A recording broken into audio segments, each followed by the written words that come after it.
misa le ai se mea e faia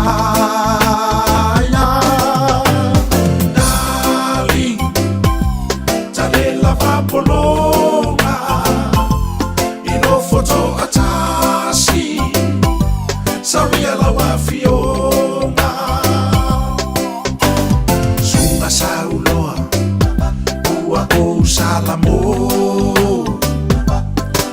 Toyo olava no olima yo mata ele oto e faia no ai ava ole wa te ule tupe faia se ta fale ava dali tale la vapolonga foto atasi saria la wafionga dali tale la vapolonga ino foto atasi saria la wafionga dali tale la vapolonga foto atasi saria la wafionga dali. All I hear is Radio Samoa, Radio Samoa, Radio Samoa. Tasilima iva tolu amo. Radio Samoa. Kasilima ivokuru amo.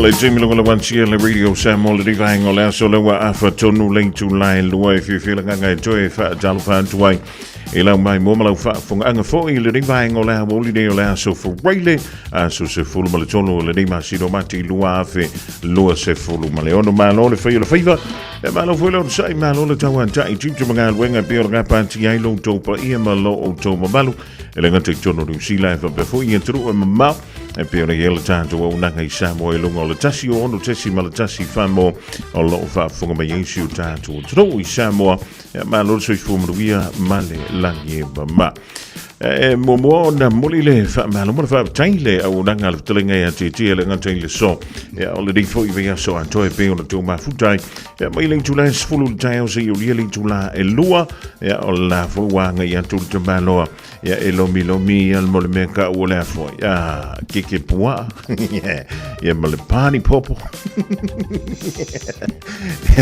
ya maisia na kuka ese wa fo le fonga to ma fo le tono ele fa unga ole nei fo i yeso ya e malo le fe va malo le sai malo le fa long tinga ya fa fo ngai manga sanga so le tino tanto le ding vai down ya yo o le usta ya male alwe va ile fo ma a fia o na we qualify ya o ia I lawa o nga fa forma ya we te o a wana te faitio io ali fola o e ka mukalo nga singa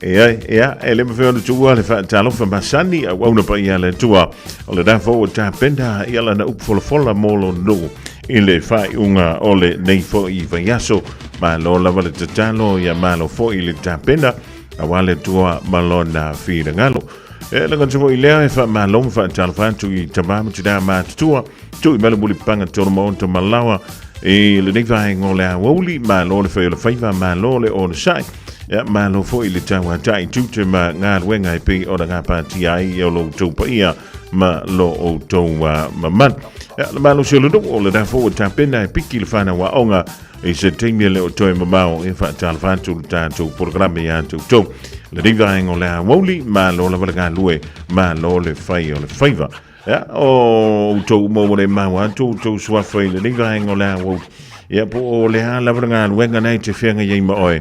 Ia ma lo le ono sai ma lo foi. Ia le tawa tai. Ia me wa mosa ia matatu mo ia mafuto mo le rivaingo le awoli. Ia fai ma die a wo voi ke so nga le ke le pe pes. Ia o fai ia si o mio ke mio ka ko val val mal kol ke tanga le la ka ia. Olo utama olo utama sota o ma ile mauta oh yeah le fia fia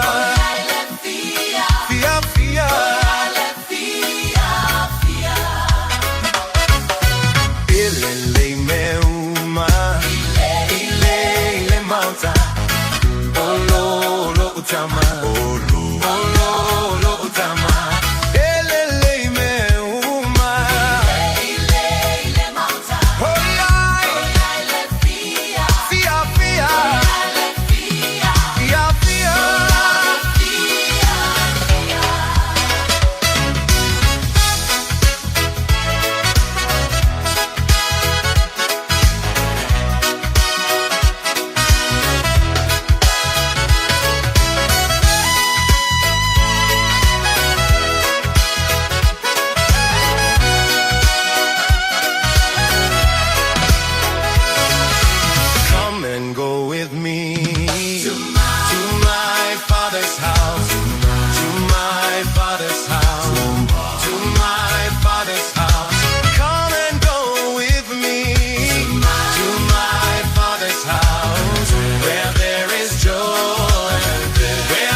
Valley, shadows on my back, heart full of questions, faith under attack, bills stack high, friends act strange, storms in my life, feel the wind and the rain, but I heard a voice say, child, don't you worry, peace in the middle of the rush and the hurry, door wide open, love never runs out, step through the word, that's what faith's about, prodigal child, but he welcomed me home, put a ring on my hand, said you're never alone, table set heavy with mercy and grace, tears wiped clean when I look at his face.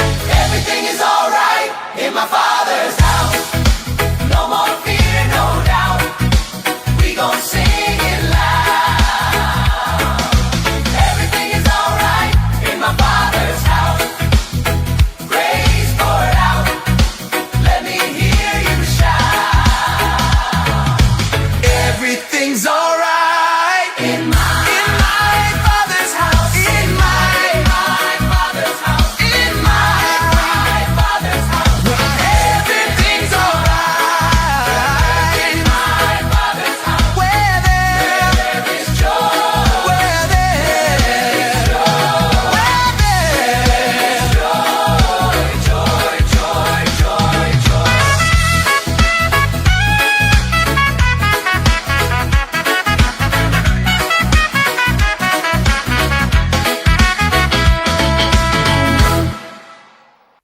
Vi fianga o le rivanga o lea woli e pe ona e whakama e le tau tumala o nangana e le radio Samoa Tasi Lima iwa tolu a mo fa telefanto ile ya pasta tikeri tau langi ma le whalatua ia o le fwoi mafuta mai le tātou tautua i le rivanga o lea woli ia o tele mai lopo o le nei New Zealand ia po toi tele wantu le whainga malanga i Samoa ia ma lo le walanga lue ma lo le whai o le whaiva iuni utu vaiva pe fwoi ia e seta tango moa ia maru ia jele ia whaiva no filima o le rei ia woli a mesilanga atu i le whai unga o le rei fo ia vai aso o li poti pe ona o mai i le so o lo tau mai i lunga o le au ndangare le TV tas ia nisi o pamu pe ni sini ia o aso tofio vai aso teitas e tele lava na whai e wha bitoa a le tele o nisi o whal a pumping sing ia misi la wala i pumping sing ia o masangi e kako kama foi lele o go pumping sing fo lele o le NPD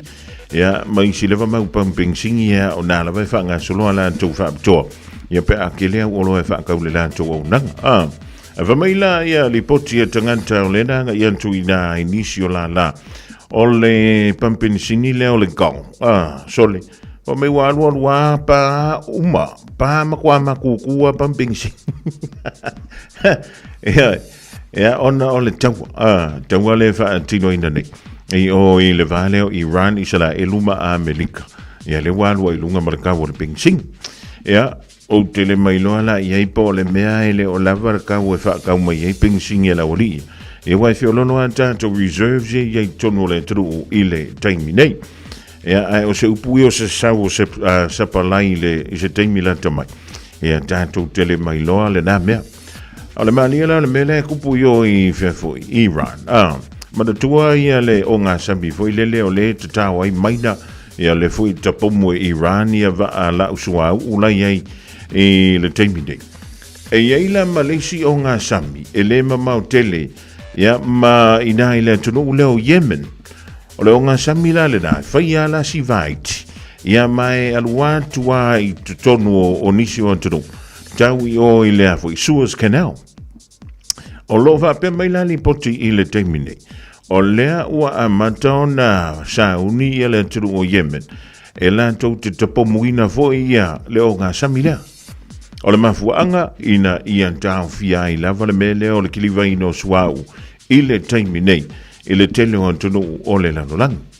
A kupura le meanga o na whai mai eile o le wha amatalanga leo te whai tau atuai. O ngā ka amilo mai lo leo wa e saua mai ngā i le mele iai ia o ngā samia i le situ e o anga i lano le piko i lano o Afrika ia por kontinente o Afrika. Ia nga whakaka milo i whaile i lunga, whakaka i lunga i oile antu Asia. O le umi e malanga i le wa ar koe ngā vāranga. Ka ki karanga o whaile le kouruwa i aso. Se fulu, se fulu walu aso. Longa winga koe ki kia kouruwa i aso. Ia e ngofona me mawhawhau i le pengisingi le la alua i le wa. Ia mantua te le la.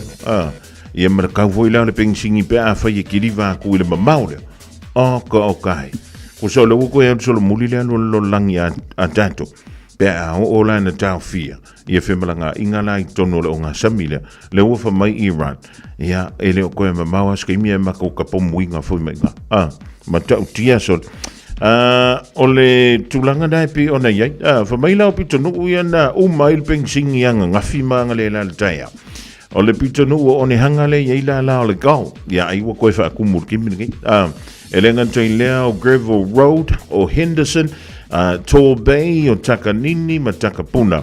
Ia o lefa mai e se umatai, amata mai lava i lea so nafi. Ia o lena amatalia i le fitu le taiao i le whaapitona, e tau le fitu le taiao ana le la. Ia o lena whaapawina le kampania le gaolia le la tau pingsing, i le se fulu whaasini. Ia o le mea lana, o le fui i matangata. Wale nga kai nga ukur kawali. E nga uwai nga fingo wanu fuia uia ukura kawali. Na uwai e nafi. Ke loka ko container plastic la po avuie kongo. E le kama ipaha ua mea foile. Na uwai e se tasio o piki up. Sol. Hoi kumule leia.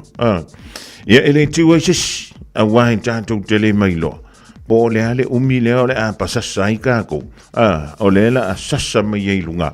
Ia le tau o le pengising ia wa o le paule na ia nafi e lua ta la fia lua ka la ongo ia o le mawalunga na le na i le vatasi nafi o nisio pampingsing sole waka vai aku ngau ko ki kia luka la vat ia masano ai o tula songa fua ia wa ko luka la ka ko ia ole o ngalanga le ala mo pomu ngai era wari ia o Amerika ma isala elu ia le tuno o Iran ala le isala ko vai fo o foi ele mele eu ia o le fa matanga mai foi le fa se la 1 miliona pailo le au mai ele fa la potonga le la tu te tafia ia mo me o sua una ai le kai o ngalava a wa o tanto ia ele ngi me mo me inka ko pensingi manga ko sua e fa mo o mai i anturu ule nga o siel sua ia o le la ko ke o mai ko ngi silan sua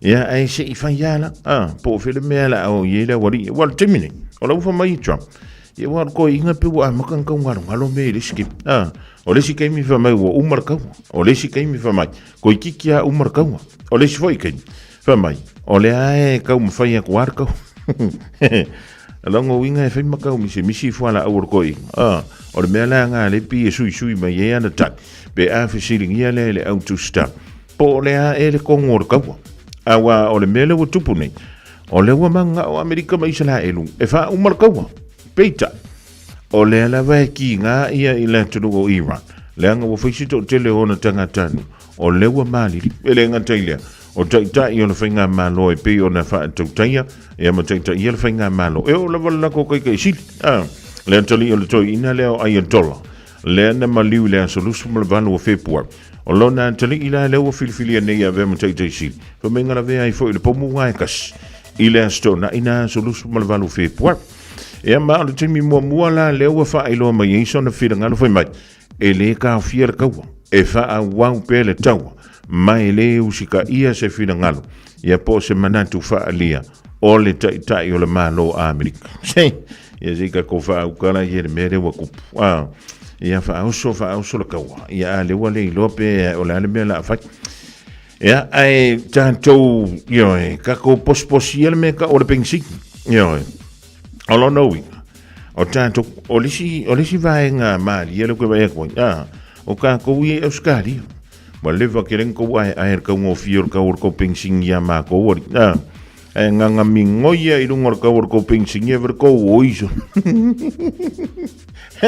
e wa le mongia nga iso ai alu de Australia se le kelwa o le manga i ur pa ur ka wala ko pensing e ko foi ben ngi sila sale o le makua ka ko pingsing ia e uile ia ma lo le fai va ma lo le tawata fa ia se o le fie mako au so le anga po wala ki voi lo ka le makamaka o se fie la ka ki vi le po anga po o le melo ki karangoa ko o lo karangoa ko fai inga le mako a le Broncos i le po ona po e lana ta longa lona lua o le tamasanga o le NRL i le dei foi tu sanga ja lena manu malo ai le awal Eels lena fi na le vanso de same vanso de le Storm ja nga banga ia le makangor ka longa ai o so se ka longa la no mata fa le ia na le ta longa le replay ia po highlights e ele me voi le e sa or ka la fa ya onga voi le nga fai ele siang ka ma fai ma masonga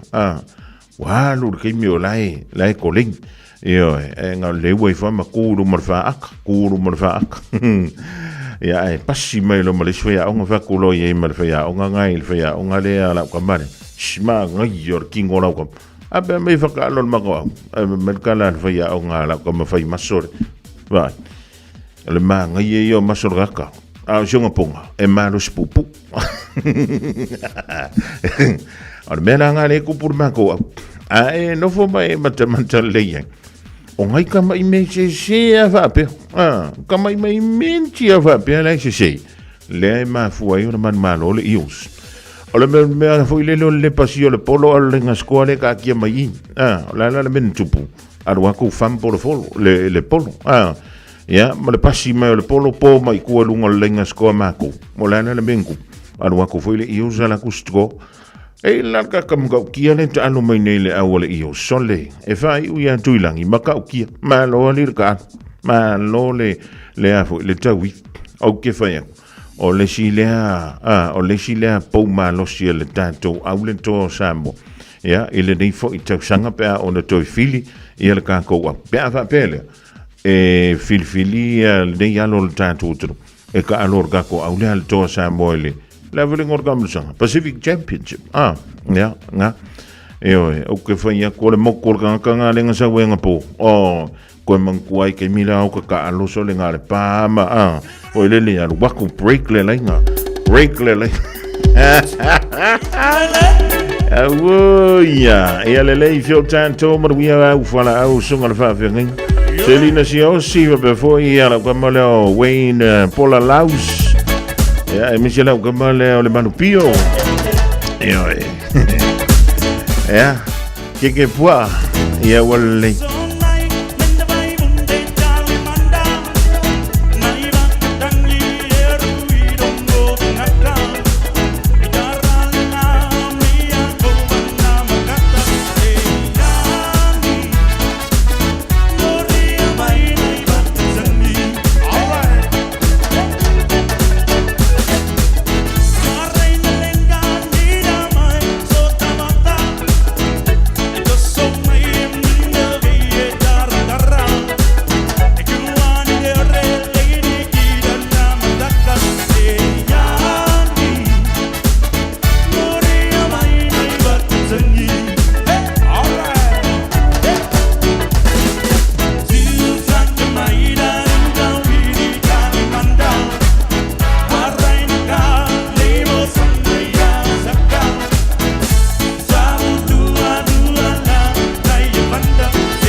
Super Mario now the Pacific Land fanboy le divang on la woli fa jalo fa tuelo kwa leo Mika.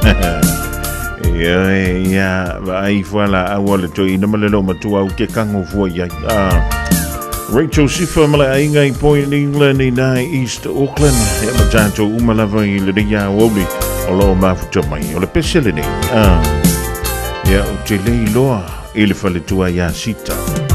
O anga whenga kari koko e ringi ka mai kikinga kusia ngai pesi. Uale matine ya O nei langona Manei mawhauwhaunga Lo una watu Se mea a whai ngata Ia tawina se rosa Matufu ilo ulima Holo ualo valena Epi one afi Uale matine ya O unei langona Manei mawhauwhaunga Lo una watu Se mea a whai ngata Ia tawina se rosa Matufu ilo ulima Holo ualo valena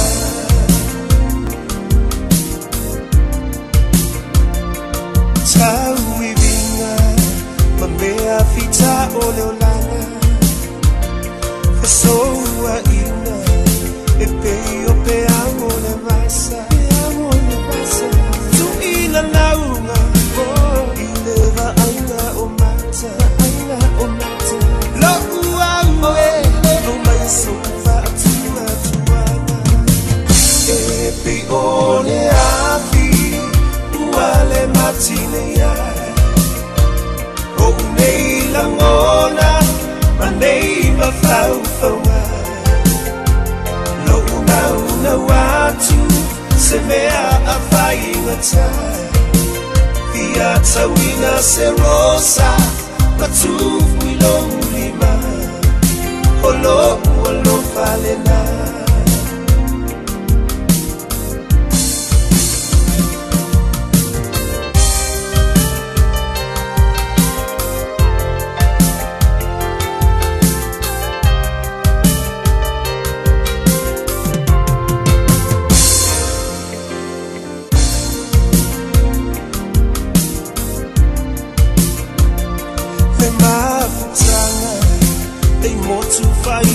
Sola Fa'aluma ita Lea ise sa olotola Oh, folina Mose sulu ile fomisa Aola upu Mose rosele mamae ile la Epi one afi Uale matine ya O nei langona Manei mawhauwhaunga Lo una watu Se mea a whai ngata Ia tawina se rosa Matufu ilo ulima Holo ualo valena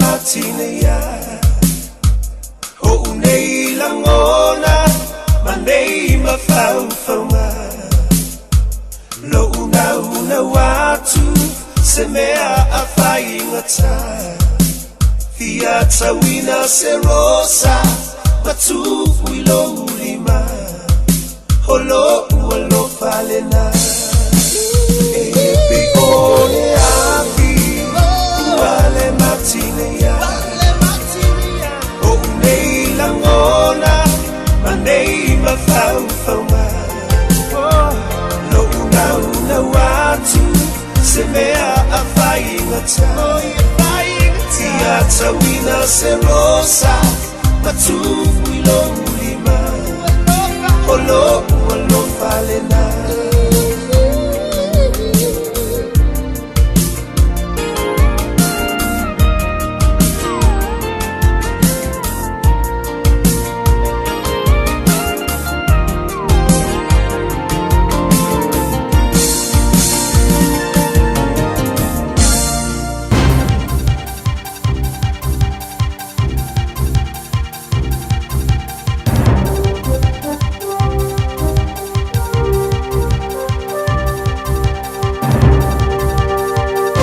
Talaflava o se whapoponga fo i o talafo o Radio Samoa i nei asfareile. Momo atu se ripoti mai le taua i Iran, o le se fulu tōrua i nei o aso o le taua, ma ua whaeroa i ripoti au pito ta mai ua whaeroa mai nei e le taitai fōu o Iran, sana fe autus tu sia ua whaasanga tonu i a Amerika ma Israelu, ina ia tatongi atu le tau i o ala os whainga i Iran, ma ua lapata i ane fo i o le a tapunia pea le Strait of Hormuz. O whaeroa e le CNN se whaamtaranga ma le International Energy Agency e whaapea, o le tauare nei wa a fia te reire sa palai o le sua ui mā kete o le lalolangi. I Amerika wa ripoti o lo o whaapau pea, o na whaarua fesasi whaamtaranga a Trump e whaatatau i le taimi e mā e a i le taua. Wai mai mo i le toru te se mare 2 miliona tangata Iran, o reini mea e no whai, talu o na amata mai le taua. I Amerika, o le awe taawale o le taawale lena sa so ai se maru tāpua i o tangata Utah i Michigan, wa whaero mai le BBC wa mariu. I le whaero inga le taitai reo mai Auckland County ma le autu Stella, na ia whaero ai e fōringa nā ngā i atu tangata reira na taawale, u i atu i whaito to o le sunako wa whaingoa Temple Israel i West Bloomfield i le whaitu o Michigan. U yatu rea ta avale le hallway o le marumalu ma muwai a wasa ta whanane lava e sekula tina iei rea no fuanga. Whamtaranga me le FBI wa whairoai o lo whaia suenga a e fōringa o se ngai oinga na fōfuaina e whaasanga tau i le community o tangata Iutaia i rea whaitu. Toru sfuru reo na awere whanamai mo tong fitinga ina ua mana waina rea su ma le ta avale. O le malumalu e peo na afia le Temple Israel o se tasi o no fuanga o pito umio na iai a le community o tangata Iutaia i Amerika mai ei fo'i ma rea o ngā amata o le preschool le ana ave sea wawe maita maiti ina ua tupu le whala me lave. O lo tāria nisi whamtaranga mai reo po o i tonu tangata ua mariu a e pēna mā fo'i sea lea ngā yoinga na ia whaia. Ia o se tādia ua maria le company waalele le Qantas, i se vai ngā tupe se lauma le 5 miliona au se tādia, e whaamuta ai i a whiutana inga i le mata upuna ave i le whaamasironga, e ni tangata ona o credit o whai ngā malanga i le vai tau o le pepesi o le COVID se purumare iwa. Whairoi le 9 News i le so o le ao whainga o lo whaatadia le ioenga mai le Federal Court of Australia o le mata upuna ave to o tele ai le whaamasinonga le class action o na o whainga malanga na fuafua e whaia le amatanga le tausanga Januari 2020 ma November 2022. Whai ngā malanga whai mai na whare ao ngā ina le Qantas. Sauno ai da se sui mai le ofisa o le Eco Law, Andrew Paul, i le ripote e whapea, o le whai unga e whaia i le so, e tu ina i le tau i lima o le whai tau wafe o pāanga le Qantas. I lalo lau le marienga o whaia wāanga wa ai pāanga e sa iri taui o compensation mai le company wa lele. O le atutongi ane le company vai ngā tupe e ioina mai le whaamsinonga e tūsau le amata upu ma le awha mua o le tausanga pōrua whirua fitu ua fuafua e te tau o na o iai ua maua ia whaamnianga. I Fiti, e fōringa ele o iei sa whaamoe le pāle mia o Fiti City Veni Rambuka e whaamawai tanu mai le mata upu na whaamalolo ai le sa whaururu iai le komisio suenga i whainga le amio tonu le Anti-Corruption Commission. Whai maire rei teo wha maroni usila, ua whaia nei se whai unga Rambuka o le aia toi a piri rei unga o whaamsinonga e pei o na tā ua le ana malo ai le tamaitai o Barbara Mali. Whai mai Rambuka ina ua whasiringia pe o le a wha mawai mai dona tō whinga na ia tā ua le a whai nosa na whai unga muri. O le taimi nei e rata le tasi te si ma le whamiliona Amerika le taui o lo sa iria e mari mai le malo a toa ma le toi wha fo iane o na ngā ruenga. Pai roe le roia mani mali o la tau maua le kopia le apiri le paramia maua mai a whai roa fo i le paramia o le a ia wha mawai pe a whaia ina lana pili. Tana munimuri, i New Zealand o le whaaringa le Pasifika, le Pacific Festival, wa lau sida fia le tōtele e amata tai auro na whamana tuina i le Western Springs Lakeside Park. O se tasi le nei wha moe tele o le Pasifika mai tōtele masari o na pauane e aua iai wha fianga ma wha moenga tau le Pasifika. O le aso atai au ma le aso sa e wha awa wai le Pacific Festival e mawai le hawa no e tofu ai tau mawha le Pasifika o tūmanga nu e meise o tale ni ese. Whai mai le beide New Zealand se furu tasi atu moto le au fiai le nei fuafuanga e au fiai le atukuki, Niue, Aotearoa, Samoa, Tuvalu, Fiti Matonga, pa pe foi Kiripati to e lau, Hawaii, Matahiti i le whare Pacifica Village. O le tausanga e whiwsarau i watolu na mua i wha atau nu wai le nei wha moe le Pacific Festival i Aukilani. O tala nāra radio Samoa mo le nei fo yaso, manuia tele whainga malolonga lo tātua tunu, ma le whai unga fo i le vai yaso wha soi fuai.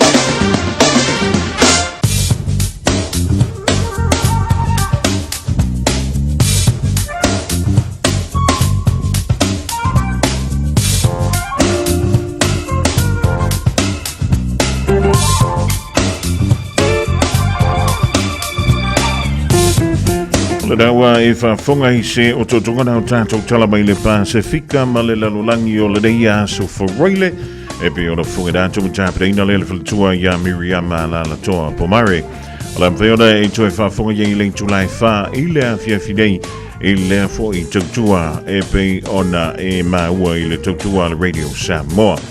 E mo le tabidei o lau se anti ia fitu minuto tene le tulai tolu wha talavatu e le manu o mantua e langa tui leo le whanau a onga lautu a onga o le reia wauli malo tamaiti o a mai o tonga mai lea onga i le reia so a ia le link wha maule le fuspa tono le ta vali a ua le whaia e leska mikiki e lesta mai tio le mena i tu boi fuole vevesi a le link o le venga le tātou tala o le tau e le anga iantu le po ana nei ma le aso antai a me se le whai unga o le reiva iaso mo au kilani ma Samoa.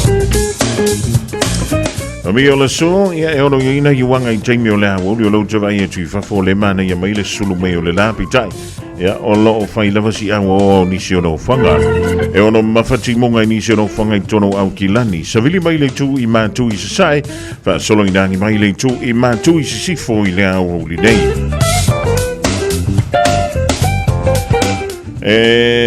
Faisi vevela o le so, lusfun mo le fitu tike rile ma whanawhana o le ea i le so. O le malu i le poana nei sun mo le iwa tike ri mai ngoto le la i le toi kuanta i le valu i le poana nei. O le veng mo la soan tai au whamai o soan le la i le sfuru fitu bideu te ai le fitu i le tai au. O le ai ai wanga i kilia mai teimi o le tai au na wha solo lea ina langi le lei le tauan tai au. So vili o le angi mai lea i le tui saute sifo ia ma o le amalosi ma tofa tau tau nisi o taimi o le tai au. O le aso sa o le alangi le leile tau ma so vili mai le tui saute sifo ma le aso ngafua a waoa mai ono yeina i wanga i taimi o le awoli so vili o le angi mai le mai le tu i saute o au kilani. Ia whaatala whaantu e le malo le tātou tano o lo mafuta mai nai lunga o le tasi o ono tasi ma le tasi whamo i Samoa e polonga fwy o le Facebook, YouTube e ma le tātou penga tu whailangi o le radiosamoa.co.nz e le nei aso whareile. O winga nei o le taumo Samoa o Savili e whiololo le manlosi o le matau polo o lo ofi tia i Samoa mai au mai au ma rei timu e a whiai le antino i nisi o taimi. O le talo fia le o yense fautuanga po se laptainga o wha malosia mo laufanu wa uma o Samoa. Le ai se fautuanga po se laptainga o wha malosia mo laufanu wa uma o Samoa. Makua manga ia wa lai pisi kako ia e sangil se lau limas futala a. O le venga mo le somo Samoa u vitia se vaenga le langi au wha pena i wila ma whai tili ma timi pupu e ono iai e vaenga ma ululunga i le awauli. O le venga mo a tae mo Samoa le antolu va vasalo i nei timu aso samala songa fua o le a le lei winga o le tau ia se i vanga da haina i timu e ono to ulu va vasalo ai Tulanga i peona ye wing all the time le so a joy foi. Male fai un all ya so peona o baila el official va ai tamolo sila fia. Radio Samoa. Taslima Ivatolu. Se fulu miru tele ute nele tula e tonu van talo van yalo tapa o fe wanki. Mara inga le mau tobai na le fio ango vaiala Alexander Ajawa. Me le fio ango fale ase lai Samoa. Le to fai Dr. Siu Manu Mikaele fuala au teu filo pasa. Ya mara o male o muripola piu muripola. Fai malie. Fai masiaki Paulo po ola o ipo a mai.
No ai nga pele ua tonu lau feelinga ne ifati toto sepe au vale malili ya fati sisina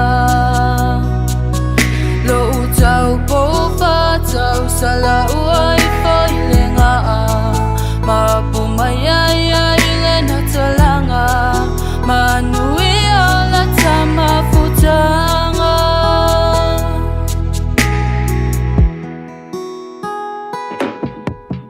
Tete musone ivalo valo ia maita Le imo amolulu peniu ni pulu ata upu Talana imaya lomsa ilom luma farefa ata uba Beko se manuia ea Meane ua umelea Tete musone ivalo valo ia maita Le imo amolulu peniu ni pulu ata upu Talana imaya lomsa ilom luma farefa ata uba Beko se manuia ea Meane ua umelea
Kiremea ualoa au mai rola mo ai fa ai no fia fia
Answer me, oh my love, just what sin I have been guilty of. Tell me how I came to lose your love. Please answer me, my love.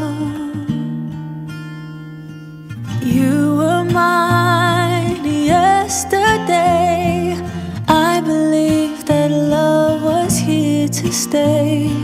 Won't you tell me where I've gone astray? Please answer me, my love.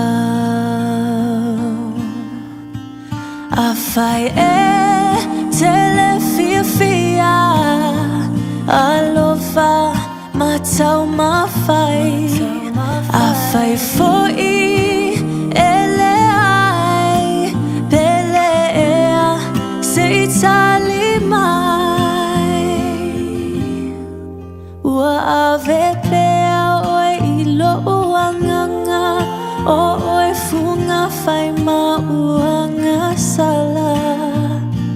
Peo se avenga wa mama fa ilo une olanga.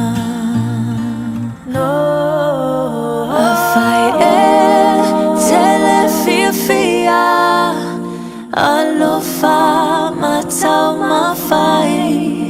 Afai foi eleai belea seitalimai. Ua vepea wai o lo uanganga o oi funga fai ma uanga sala. Pe o se avenga ua mama fa ilo une olanga.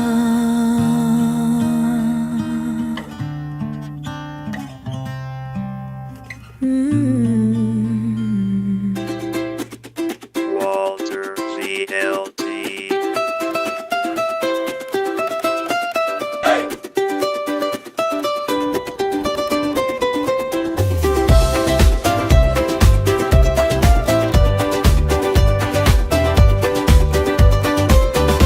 Sekimaya fika ile pese fa apaleni ya ila uva alele awane iye fa atali le talofa ban awayo le tali va ele fe ela le ta amiyo ane itipu ayo se fa la ve lave eva mayo e awale popole se tu malo ale fe e amole lue lue yo se mo ise ova e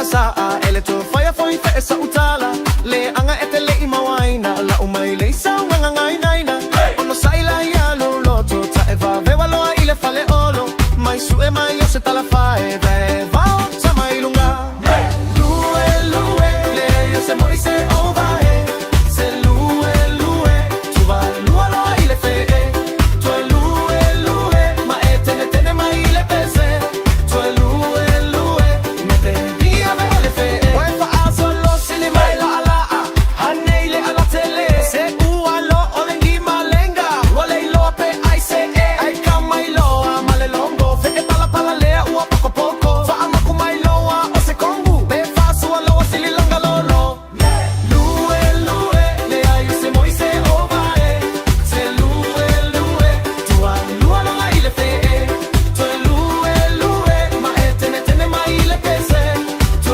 lue u pe dia vele fe put your back into it put your back into it Watala ulu tanu vasa Lue le ayo se moise over se lue tu vai nuola ile fe se lue ma etene mai le pese se lue wale dia vele fe lue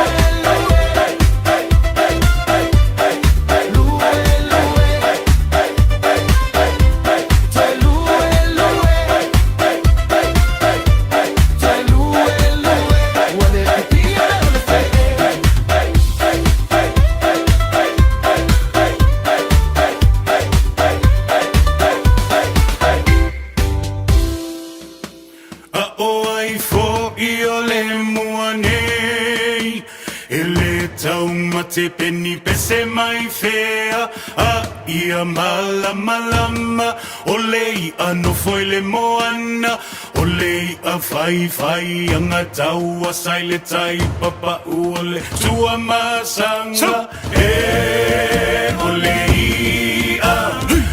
lei a lava o le ngata I fale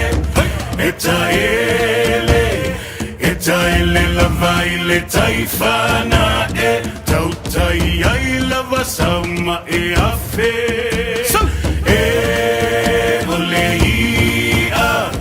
olei a lava ole ngata ifale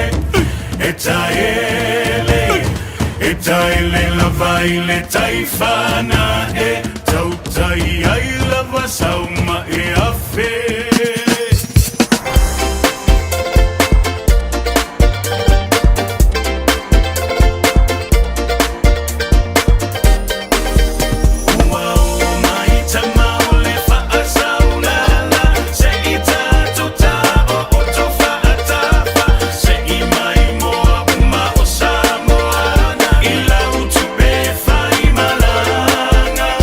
Say my more, ole need to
say mo iya kama solid. This is my life and mo ile maumang ko ang ingalue mo mama and papa ese ale office ese fo ima umang pe iya fly on time kama silaw facility kasi mafanga fanga solid resi ko siya ki uma pulu ole fanga drop ayaw par say iko maraw kama ingana ole olanga ese uma lava tangata ikilunga elalo de work kama ikilunga elalo de work kama ikilunga elalo de work kama sole resi ko siya ki uka ile maumanga alo unga kidefa ariangana ufikara esea ule maumanga eva maila ikama ulingi au manga sole eva mailo ile uima ya madele pala pala emu madepe asa asalela oso ikele masole yanga de pasole kama eva maikuile oso ekawile nei kakawile nei maso ope akale fama ifika ikinga ofisa asau kama ipe pala ase yo fama kala kala le winga olingi kala kukusa ole ofisa ma ile maumanga au onga fili va ama mawa bangu yanga enga kalau kima uma ayo la pele ko anga ole olanga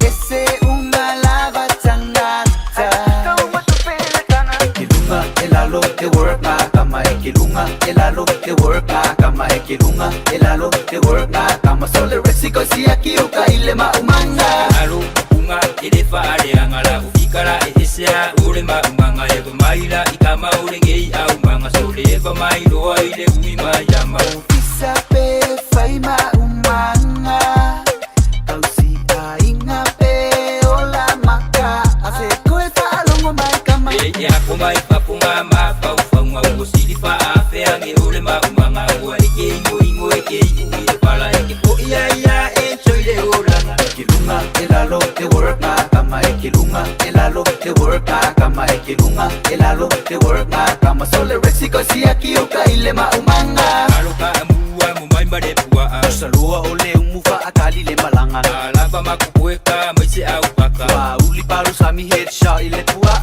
belangi aingi popaka magipa lolo wangu moe vai ai kangaka ngumu ile sami sole mala para okama kisamo amangu ile malanga ikilunga elalo de work kama ikilunga elalo de work kama ikilunga elalo de work kama sole resiko siya kiuka ile maumanga alo unga idefa ariangana ufikara esea ule maumanga eva maila ikama ulengei au manga sole eva mailo ile uima yama Anisio fa vivianga sui fa filoia moli en tuele fana wa onga I maunta malawa ma inga lo fa mai ile tu wai wa onga ile de fo ya so for really ma le mano lo mai ona yalo fana wala tru ma ya onga ole de fo I va yaso yoe ya ole fa inga lo vai so de la so anta ya ma le so sa ole a fa tonu wina fo I le Pacifica Festival e dai le do foga masani le Western Springs ya a faifo nai a sauni malanga yai ya ma ta pena fo yai ale ainga ile so antai ya mi se le vala pe a fa pe yai fanda which ya fa mana tu pe o tu ainga fa mo fa pe nei fa si tumu va venga mamulu le limor ka makiki fo ile awa ola ki ka mo fa ka ufi ya o lai fia o akabanga o e fai kakala po a me lai tupu ya o le me lai o no ya e o no mamulu atu lo e fiu e koe su le kumu kangaka e paula lea ya maule leila u le lima o lo wa tali po lo wa fine ile a so a tai au pe a nga I fo ya I tai o ya tonu o le dei vai tau o le tele la vana mawhai o na wha o ngā tātou if pos da ya wasola ya o le kasha e mishaka ko kamawhi o askurimi e asu kongo melengi ya askurimi e asu kongo mo meo o pineapple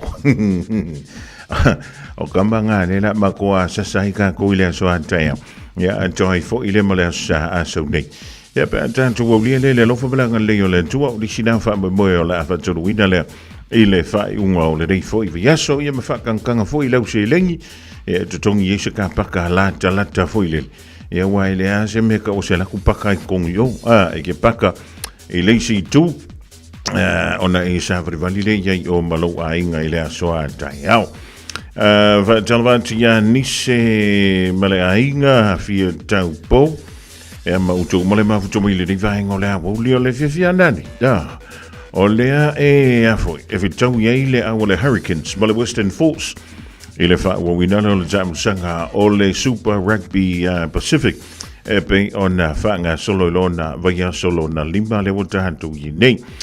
On se tuile le so hantai au le awoli hantai au lima bidu te te aile afo le wha leo le a fitau iei le drua, e ma le Brumbies, o le Brumbies, o le makua malosi le sau le Brumbies, i le tausanga le dei, i lalo le tainga le sunga le whaia onga ia Stephen Larkham, stasilo numero se fulu longo a ale au le Brumbies i le tele o tausanga ua mawai, wai ke minga o loa e mai e marka malo hoi le leo efo, o Mortlock, le ali i le masenga senta ma sani na second, ua tau whai wi unga orka alo orka malo Tim Horan, mara ke le uisi kanka, e fo malau ka malenga fiku oivo Smith le li fitch ia le feilanga rasta na vai tau le sa ia ka va ma le li Richie McCaw ile numero fitu e numero fitu mai le li now Smith i Australia ia ko me fiku ko le li Richie McCaw ngi ia ka ko le on pelek ia le da o le talonga la dai le o li ia tangau on the so twaile mustache ta longa manta ino le to the Crusaders male Highlanders limba bidu te aile fitu ile fia tai au tolunga talonga e fa ile so tai au le talonga le Reds male Waratahs ile limba bidu te aile afoliva ile poa tai au ola so neighbor tu ma soundinga lotu limba bidu te aile afole tolu o le aftau ile Blues male Moana Pacifica ya ka ko fa ka ni ye polestu lang o le ai ya tau mo fainga fo ia nei au e lua e pe o fa mo tu ai tonu o au kila ni nei ya wa o ma se kana el ga longa le ma ko po o le wa toi sa uni fo ia le ka ko au le Warriors e tau ya ma au le Raiders Canberra Raiders ile fia na nei le July van temi fo ile tasi ya o le na ta alo ile Warriors ile va ya so le same vai today. So lunga talonga ile poa na nei le vale o le la piki male Roosters for yele le July se fulu e pe ona masan ya. Le fia tau le o le tau yele West Tigers male Cowboys. Ya ele I longa na tu le mai ya au nei lua au le Cowboys male au le West Tigers talu ona amatalia ya le tam sanga ile dei fo I tau sanga. O le poa tau a for le fitu ile fia le tau ye le Dragons male Storm.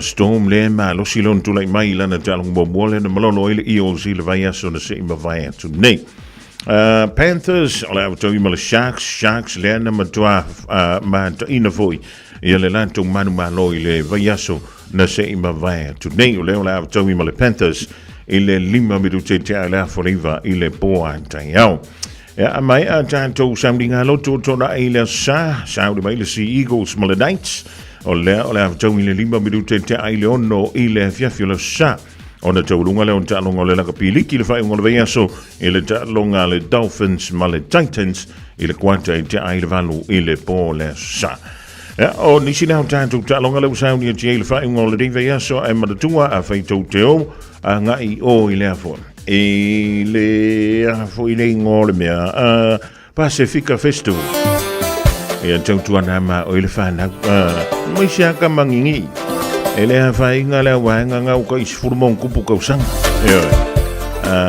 e au ngā ile ke le fongi e ke viri ei po whene ka whaho au ka malaiki ma kua I u ma wale rima wale wha murua Longo lena I a tea Ua tala ave le matangi le ea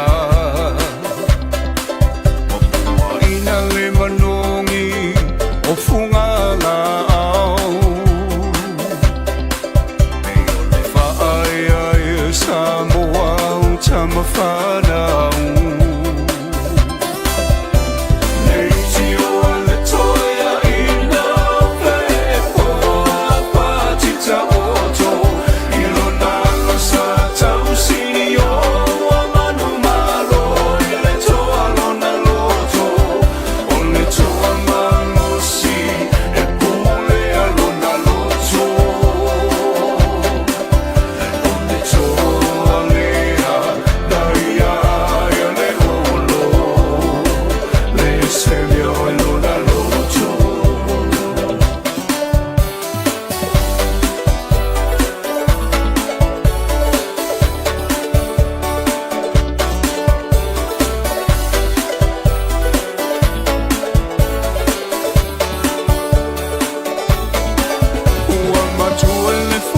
mana Samoa wana o e lava I lalo langi tele o whanga tamba tua whale le papa uma whale le moana e uina e mativa ai tau ma whai lava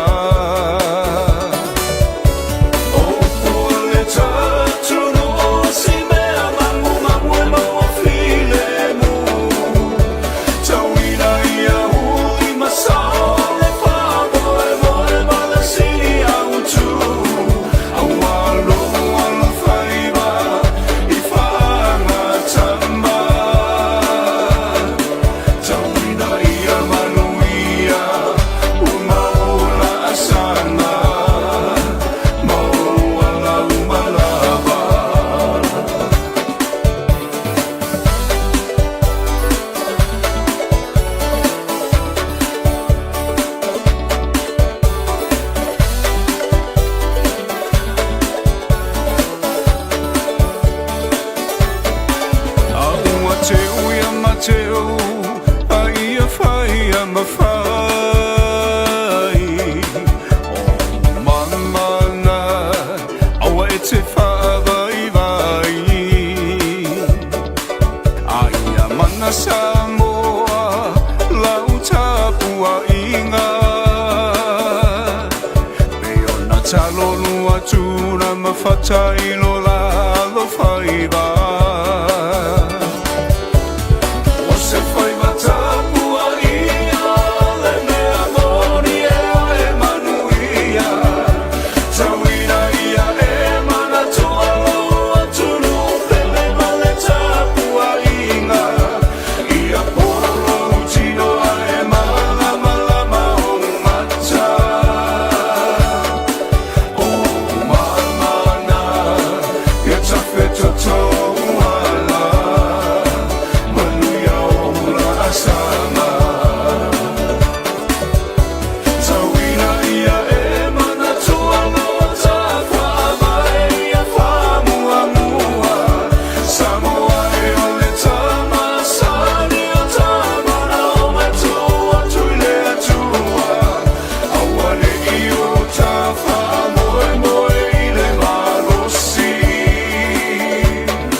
Just think a minute.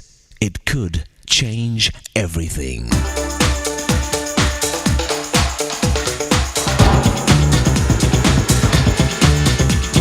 Think a minute. A man named John bought a fancy new car loaded with modern technology. It included a recording of a voice that reminded him if he'd forgotten to put on his seatbelt or warned him if he was running low on fuel. Well, on one of John's road trips, the little voice began telling him he needed to stop and fill his tank with fuel. But John was sure he could go a little further. Well, every few minutes the voice would come back on, telling him to stop for fuel. Finally, John got so irritated, he pulled over to the side of the road, found the wires to the voice recording, and yanked them out. He was so relieved to finally have some peace. Of course, shortly after that, his car came to a complete stop and he was stranded. Just as the little voice had warned him, he was out of gas. You know, our maker and manufacturer gave us a factory-installed warning voice. It's called our conscience. We might think sometimes that it's just a nag that tries to ruin our fun in life, or that it's plain wrong. But if we keep ignoring our little voice, it becomes easier and easier to block out, until eventually it'll stop working altogether. Like the guy who was trying to decide the right thing to do, so he asked his friend for advice. His friend said, "You gotta follow your conscience. Just listen to the little man inside you." The guy answered, "Oh, that doesn't work for me. My little man's an idiot." The fact is, our feelings and conscience are not always a good guide to tell us what's right and wrong. Because in one way or another, we've all damaged and confused our conscience. We convince ourselves that certain wrong things are okay, so we won't feel guilty about doing them.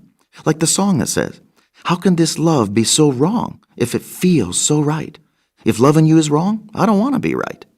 But our confused thinking and feelings can't change the fact that those things we're doing are still wrong. The fact is, we've all chosen to go our own way and gotten lost. So we simply need to come home to our Maker, who knows the right road through life. So won't you ask Jesus to be your life's guide? He'll repair and reprogram your little voice and show you the right, best way to live. He'll even give you the power you need each day to fully live it. Just think a minute.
vali na le Hallelujah Worship Team le rivahenga le fiafi ma le pese ya o fa ngoina ya we lo e tolo wan to le polgala me le think a minute moema we janto mo le rivahenga le so le team le to tolo mo la fa me to tan le link to life fan tan fa ona una to le fa poponga tan to tala mo le Pacifica ma le langi e pe ona sai fa funga ye link to line tolo mai le fa tua ya Miriam la to po Mary o lo to se ai le fionga yali atu so via mal por kala mel nga fo faiva ele nei fo ya so for raile o lo winga mai atatu talana mai le Pacifica ya saudi mai le por kala me o mal tu la fono e pe on fatasi mai ai le sunga le santini le to fanya tu mo va siki a shu ya wala vol fa mna tu mai o ni se va nga ya ona e si le fia ya ma te tau ona tanto sta ia e wai nei mo sa sala ia ppp ia yo li mai tu o lo pa tua ma ia lo wantu ai o ile potu manu lu ya ole na awane MCL tanto por la mena o mel tu la fono ele afi dai va jalva tu ile show te male a Solomon Lersi le va o mana fai ona tui e mele fionga ya tupo never male a inga va tele mam to mai nai o te hu le divine all tanto por la fusu fo ilome sawa sawa lome tafa mayata leva veau olome ua alue tafa ova aise tagata ua vela oseti e inua isana iputi aole matai ua tilo mai fea e aluia ile taule ale afa alogo mai le asemeana e sawai lauto fa se fa amole mole o italene olome sina fala wa se italiane ai lo tamanava ua mole sole lome se ua ugatete foliga peio se panikeke e sa mua ave o uofuvae toi ave mau se vae e mastala lome ua mastala lome e lo tu foi lome e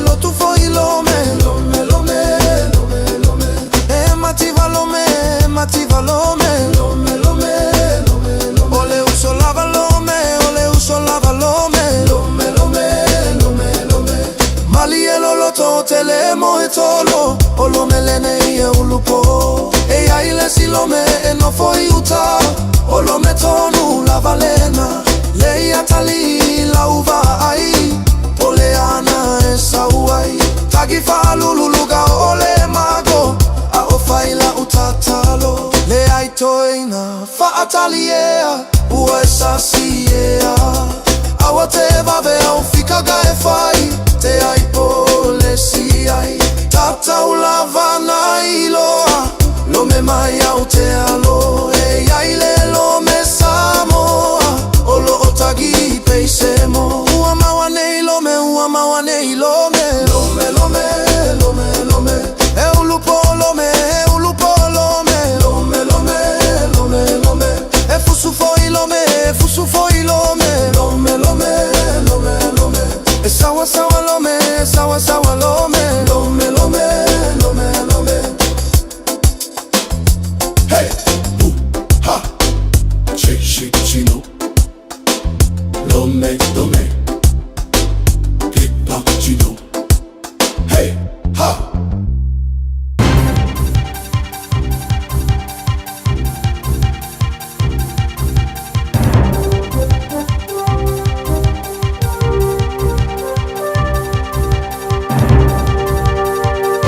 Talaflava o se whapoponga fo i o talafo o le Radio Samoa i nei asfareile.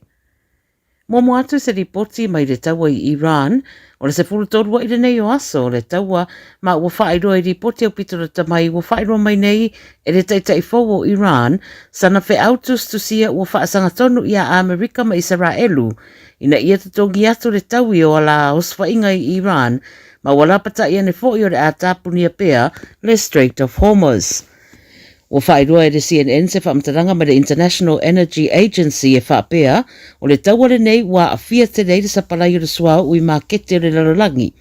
I Amerika wa ripoti o lo o whaapopea o na whaarua fesasi whaamtaranga a Trump e whaatatau i le taimi e maa i le taua.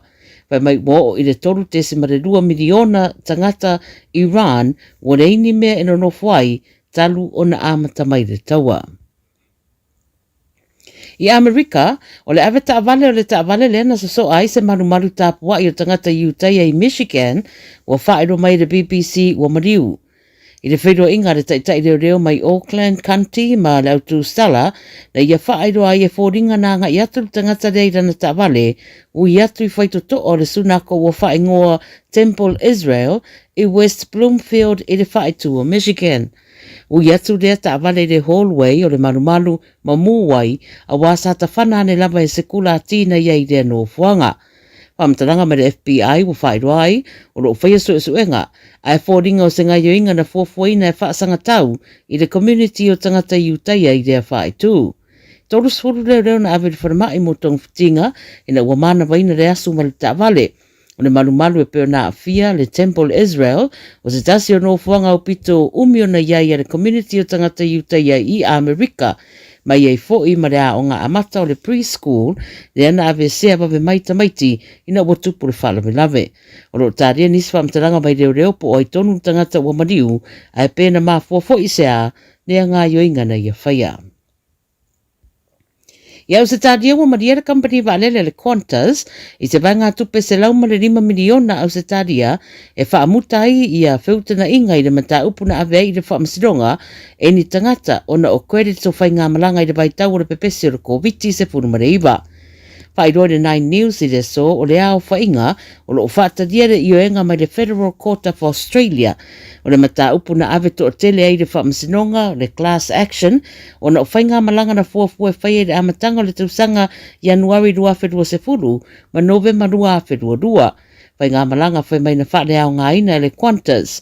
Sauno ai da se sui mai le ofisa o le Ecolaw, Andrew Paul, i le ripote e whapea o le whai unga e whaia i le so e tu ina i le tau i lima o le whai tau wafe o pāanga le Qantas.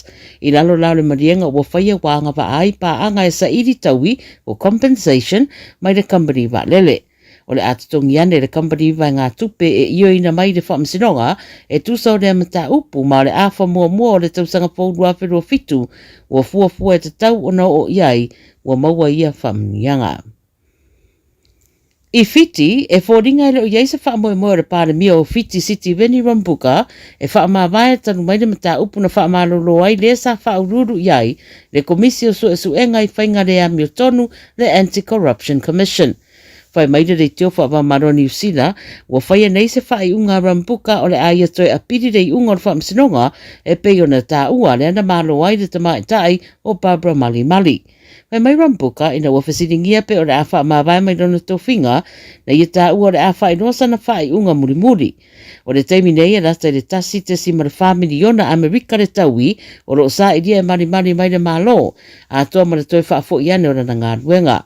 Pai roe le roia mali o la tau maua le kopia le apiri le pāremia ma ua mai a whai roa fo i le pāremia o le a ia wha mawai pe a whaia ina lana pili.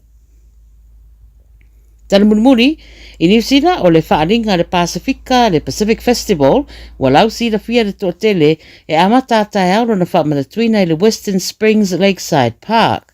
O se tasi le neu whaamoe tele o le Pasifika mai tōtele masari o na pauane e aua iai whaafiafianga ma whaamoemoenga tau le Pasifika. O le aso atai au ma le aso sa e whaawa wai, le Pacific Festival, e mawaile hawa no e tofu ai tau mawha le Pasifika o tūmanga nu e meise o tale ni ese.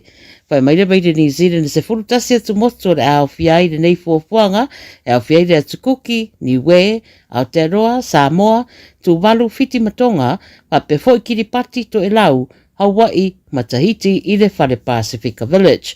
O le tausanga e whiwsarau iwa tolu na mua i wha atau nu wai le nei wha moe le Pacific Festival i Aukilani. O tala nāra radio Samoa mo le nei fo yaso, manuia tele whainga malolonga lo tātua tunu, ma le whai unga fo i le vai yaso wha soifoia.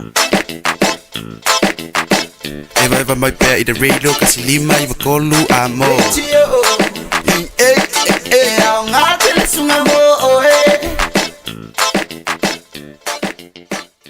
Tato te mana na o umalava ia sa ole whainga o loa tui whaonga. Ia manatua, tui whaonga o loa uma tasi, lua malilima e puipui ai le tātou pāneta. Whaonga sa o loa tui whaonga. Ole nā waio lima, sa Eliane I Auckland Council Recyclables, Tāmaki, Turiki, All Together, Auckland. O le porakala me o le ngā ngaifo whaiva malei a taua savea I lunga o le Radio Samoa. Ua mawhai o na awi nātu ona o le fisosori mai o le Pacific Specialist Healthcare. Ma le tonga fitia o le ngā se ngase o le fatu. Ma le ngā se ngase o le kanesa I whale ma I lua I Nandi Masuva. I le atunu o fiti. Asia siane I le upenga ta whailangi. Pacific Specialist Healthcare. psh.com.fj. Ua mawhai nei o na whaata wantu tōpapa le Digicel I lunga o le upenga ta whailangi a le ClickX Pacific. E mawhai fōi o na lafo aise leni I le MyCash a le Digicel I Samoa. Tō ngā fiti mawaru atu I le na o le lima tā la. E le leile reiti aso taitasi ma e whaingo fia fōi o na e listalai. Asisiane I le ClickX.com e lafo aisau tapap a le Digicel. Pe lafo ai fōi sau tupe I le MyCash a le Digicel Samoa. Tō ngā fiti mawaru atu. Morisi whamtalanga vla au le Olua tasi lima ono tolu tolu whawha. Olua tasi lima ono tolu tolu whawha.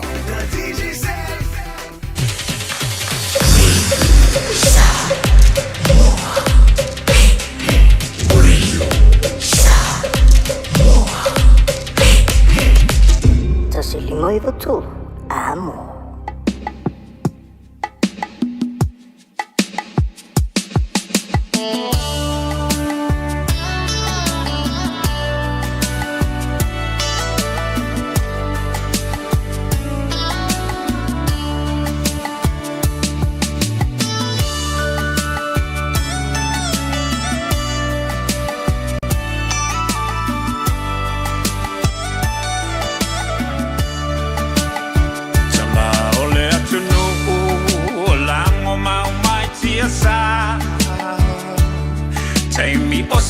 Mani, ma Peretania Loma e maesa ilimano Mo Samoa ia sa oloto Tamasese Ua malingi loto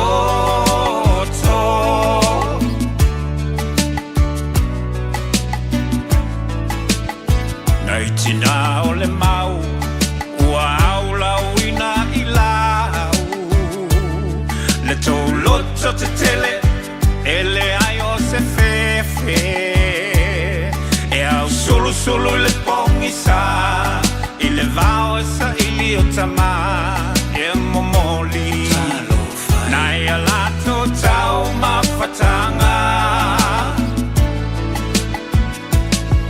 Lawaki alangona pesi o iuleo Ele pule ni palangi o la Samoa Ole mau a pule Ole mau la valeta ua Ole mau Samoa mo Samoa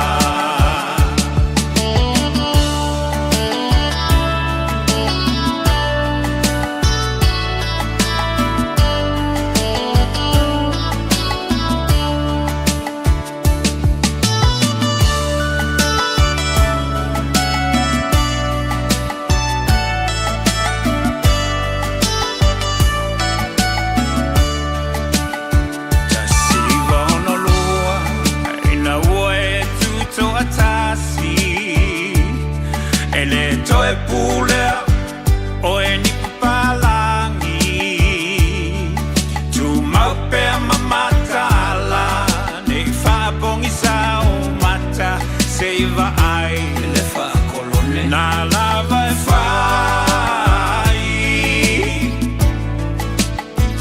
Tu la fono uma Mai malo au whatasi Se o ai a inga Na fai e papalangi E tele lava I na fetena I Matatu manga masani Samoa Laua manu Ua tau leiloa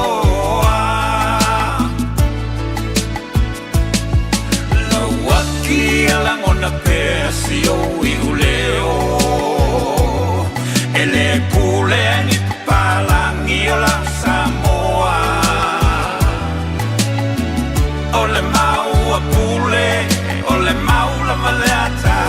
ua o le mau Samoa mo Samoa ele mawhai e vai na tenei a le alofa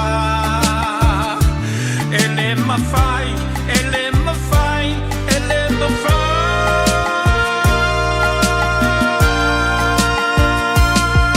Lauaki e la wana pesi o iu leo ele pule ni papalangi la Samoa ole mau a pule ole mau la valata ua ole mau Samoa mo Samoa Lauaki e la ngona pesi o iu leo ele pule ni papalangi la Samoa ole mau a pule ole mau la valata ua ole mau Samoa mo Samoa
Teleia ole sami Telefo ila au ole vau Tele manu vele le langi Tele tenge a fakasi Ai sili ai oe la upele Ole la nu Samoa Mate mai ala tupua Pete loa leimoa Let me hear your whisper Let me hear your sound Let me put my arms around you Let me hold you tight Took my lonely mind Tell my dear poa Tawina eloa Ola walo falena Pena tama sani ea Pena oe ea Ua o ona mea ai Talu le fiava ai Ua totolo tale Olo ufatu atae Talo fala uti fai moana Ola uma atai mane Ua mane ala ta pise tu le whātunga le whitu lima i le rivahenga o le whiawhira ua se whunu lima mala whabiru tau te ne ling tulai whaia o le rasa whaafunga e alpa i mala malo le turu o le toe au ratu leo tātou tala mai a turu o le Pasifika e mi se foi le lano langi e pēng o le tāpereina le whalitua i a Miriama la la toa pomari a toi tali mai le vea svope a tātou o lia le lofa maleanga le reo le tāpa au sili lunga e mo te mrei au te lona wa e sauni mai mo le tātou po le kalame o whae ngoina o le o e ma le tūla whono e peo le whaatasi mei i foi le nei vaenga le whiawhi sunga le ling sa tini le tō whaampo le talenga ia tūmara vau siki a su ia malone sopo malone wha malo si mai e lau sunga le ling sa tini le nei vaenga le whiawhi wa le whaala me la vea kua o e whailo whiawhia Ya, au te loe te le vai nga ta ua. Ya, le na sa e pisi le titi le ni vai ngole. Fio mai o kala mai au. Tai lo aftalinga fono mo po lo te fa fo I se manu ni tula le fiafi. Ia fa fila te fo I tatu tenu. Mo me tatu fa sala lunga ni tula le fiafi fa wino fo yo fa mga lunga ni vai aso. Te mamtina match tu me se fo ona pa ia le tu me se fo tatu au fa fonga. E tato por kalame so lava se tafara ni tenu maringi kirope. Pio ka vai le ninchari ka kamari o saveari nga sa wa kongil pom ko le lea. Ka ilo vo I pom wasu vo ia. Ia sora. E se lo ka kongo nga me kongi me se ninja so le a. Ai o sa mo. Zanga nga umma le asu ka fiu so le ninja. O se yonga ponga la o se ka uso ia le ato. E kongi me pom wasu ko ingu manga foala. A kongo me nga. E manga kongil pom e man malo sio asu le o lo la ngumu. E va talo fa I la telenga se vanu ya mergi va yas. Lo io o se vai so voi le e felan mulan wa ya so vai so tu manava. Ja, maar de vaaf silly voor ile niet waar hangen al jaf. Ko so le mele wo yin tanto. Singa kau fio lo mele le kau pick up voor ile leo le afo. O le tama a ingo New Zealand ile fa yu unga le machine of February. Ah. So wo ka ko ke yu mari ile o fu la wori ya pomori so le ya Iran. Le wo fia ko ki ya lo se la ka la ide ku murka val. E a pola le fa maungi ai pomoi. O le sile vai nga o le ola o tilo mtanga luenga. Wa o si o kamala o tamau ai nga le la ia ile tau. Ia. O le si I fu le na o le telo ni se so nga kula fu. Ia sa ke no me foi a nengo foi ko I vidi ka ko sua u ku or ka ko sami e le vidi ele ala u fenga. U kurva no sukala ale afarka. Usana o le vai nga le fia. E wa e ila to foi o la ka ke ku ko foi le ku ko ngol pumping sing. A ko fa lo ko nga $10. O. Ia ngani ngar fa ola wa ko pe ri ra ka ba. O le makwale ya nga ko nga ku ping sing ni ne ve tauri tumro. Fa maru ko ri la nga kur kwa ngi nga ma ko le fa re ko ya ri makala mo pala mo ko. Ja, o le vai nga o le kele sala I lungo tanto motois. Le me foi le lorki nga vai ko la mo mo le mo li ele tumro. Ala fa mai. Eu. O firka ko sala o ye pe a pera baba. We ta won vai nga le I sta maula tu na vili me ya kia. Ia. Fa kali la sala. Ia. Ua perka ko pasirka ko round pau furele magena mo pinsi si fa ko la pele pas soli lo mo winga wo I far pasiri wo ko pas o akan o vidi mer ko inga mai se fa mole si da silla ila usala o le fa mai le ua e mau mai la usala no vai sofo o fa ko sia me yo fengi me per pasire ile round about wo pinsi ai fa sala I fu ia le ala o lo winga al tala al tama ele o ia le sia ki pas le ala wa si la fa ka kama ai nga no vai ia so ia e ma ngai vai savat fa ngar savat ja ma lo va tanya tu man va ele tala le ma dia o kala ngo fa ka wenga ia o le lungo le TV tas vai mai o le kai mi mo le wo foi tau se tala fa pe o fa fe kai se kanga ia nga o sia fuala au fa sai ne tono New Zealand ile matanga luenga ile va na mo wo ia o tau fi ile na mi le sa fa ile o ina fa na mai fuala au fa sai manga o sia mai ia fa nga ina fa tau tu tono New Zealand maka o kia fa ko fa lo mo le se me maka o kia fa pe o mo lo ka o ki fa mai fa fe kai wala ki o ko angale o ko ele ku wala wa mi ele ya se nga mani se fa fita o le na tupul va ya son de man masinon to vili met fa ka mo wanga complain mai ka luenga le ole kong yang ma wanga fa ka viska wo esi da sila de tele la fiango ma fo fa de wo ye son ka violai oi wa lu fa ka le wa na lu ku fu de le selan ma wanga e ngole vede o le wa vin mo wanga le me ku e vidi men ka Sole. Ua la si. Maua kua i mai. O le si rea vaenga seu whatei o le ue tau ua vaenga lea. Wao le mea moni lava. O le so tele i lātou ia lātou te whaia le sori ngā tū la whanone. Ia. E iai mafuanga. Mafuanga mōmua. Ia. O le tele i lātou nei o le seleni o lo mauai. Mari. Lua. O loa ma wha manu yanga o lo mauai. Ki ngā langa lātou si la fia o le sori tū la whono le vaenga o lātou whaia. O sumari e le mena e mauai. Mai paua le o le awala o le si la vaenga. Ai tele i watu le whamtalanga. O niso i lātou o lo o whaia ma le whiwhiwhi. Ai sea, e leo toi pōmalai.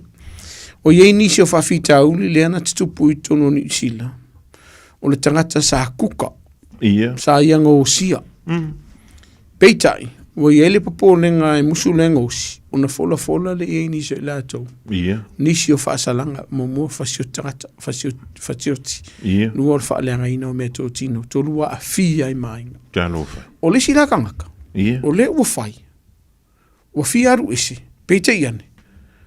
O le iei le mafuanga pito sili ona tau o le mawhai on toia luisi. A tupura se me whapea ai o antu le mitanga aluenga antu marawa. Pe o te mitanga whapea le mitanga. Te le mitanga whapea o mitanga aluenga. Le aluenga le mitanga aluenga e whai. Kua i pe whai ai sai. Mana tua e whai i mo lianga. Ia. E te tau ana whai mo lianga o no soli ngā tū la whono.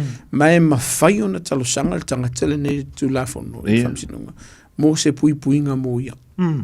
E whai e laina o le whamsinonga ma mitanga luenga leo mana tua e iai vaenga e pui i lalo tu la fono e iai vaenga e pui ai moli mau mari kar whakaikai o le uso lenga osi o ia whamatala mitanga luenga leo ma iai whamauninga i vaenga o ia whamatala ina o lo iai se kangaka piko i mawalunga atu ia te ia o lo iai se vaenga leo a whamatau le soifua na iai leo pōrenga mitanga luenga leo o le lako mori mau kuku ala lea longa winga konga pui pui e mai se ala pe a whai e iai wha maoninga mau tutu marikangaka lea o le mereko man tua fo e leo te pōmana e le serefia o le atunu leo sa iai alo le atunu uia na lokaina molia mwhaafari pui ina ono se tina saina fu le sa kuka le nga kongi la uri e kongor ka vale lokar ka vale kidnap la uri afamarus wa sila la ia le vainga le lo nga ia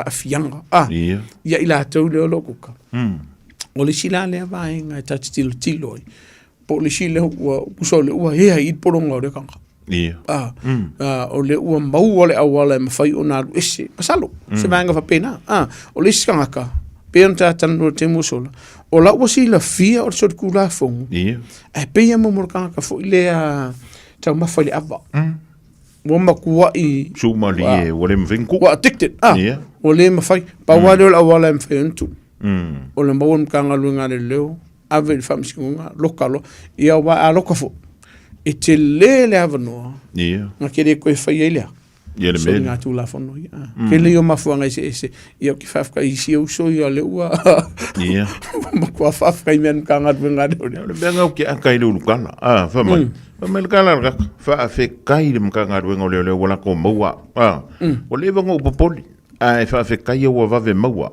ia ua kuua koe ma meia sa au whai o le mea matautia whamai le kala raka o le susu e ngā le sa whai le mga ngā ruenga leo e kolu packages na maua ai fast fulu male tolu le sina sao mai o si sina la o le value me sa fa ir ga kale fa me o va como bilion na ta al mele marie wa fa mai o ia ele al wel me ile amatanga ai le alu ya man ko fo so lo ke ngau si e ka nga ile ke mi test ia pe fa kai po le o lo ia nga lang fa mai nga makar kasi fo ile nga sinka mai me ai alu wa ke le ko ke mi wa fa nga ngai lo ke mi komba o le sile vaenga mo fa fonga le tunu o le fam kala ku o tele o fam tala tu le vaenga ni fa pe ke le fa ka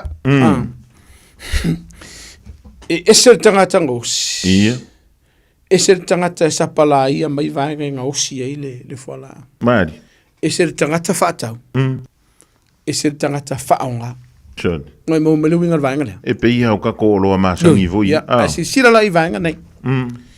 O ka ngaka lea por la tau ia au mai falau fasaina. Ia. A kongor kere la kongere ele lo ke inga lea falau fasaina. Nga fa ka wa. Fa ka wa.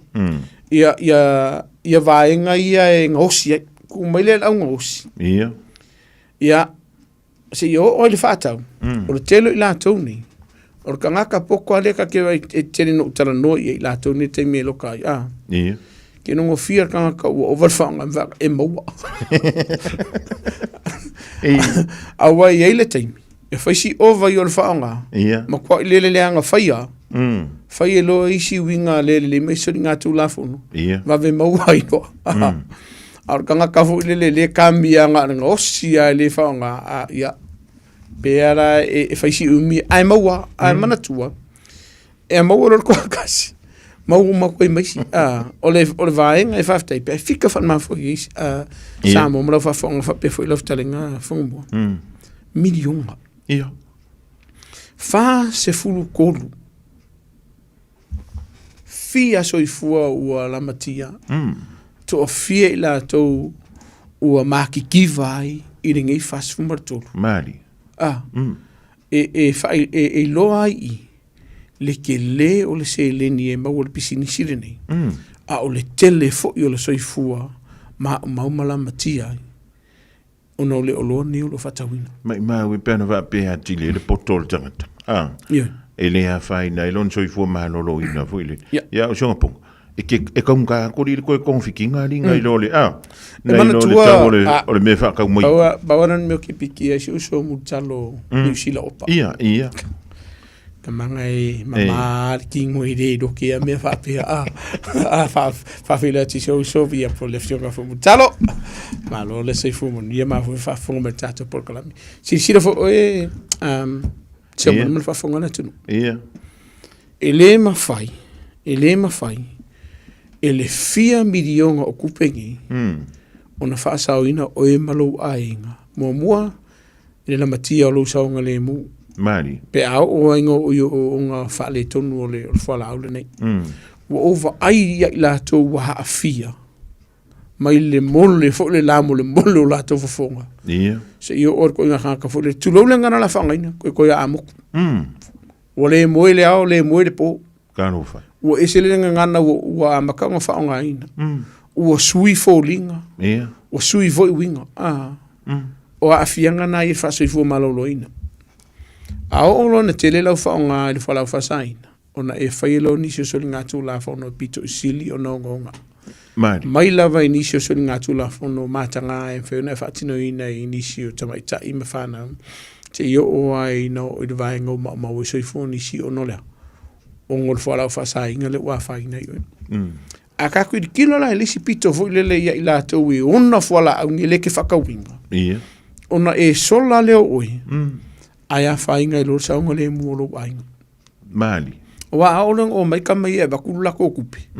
Ai o mai e ni mas furu a fele a whala tala le whatu pēnul whala ngā mei koe e bakunga lima se lau kala au e sol. A tono le mena le tele na tupu mai ia. Le whanu wala we foi le lor ka whanga o whale o ai. Le mafuanga na.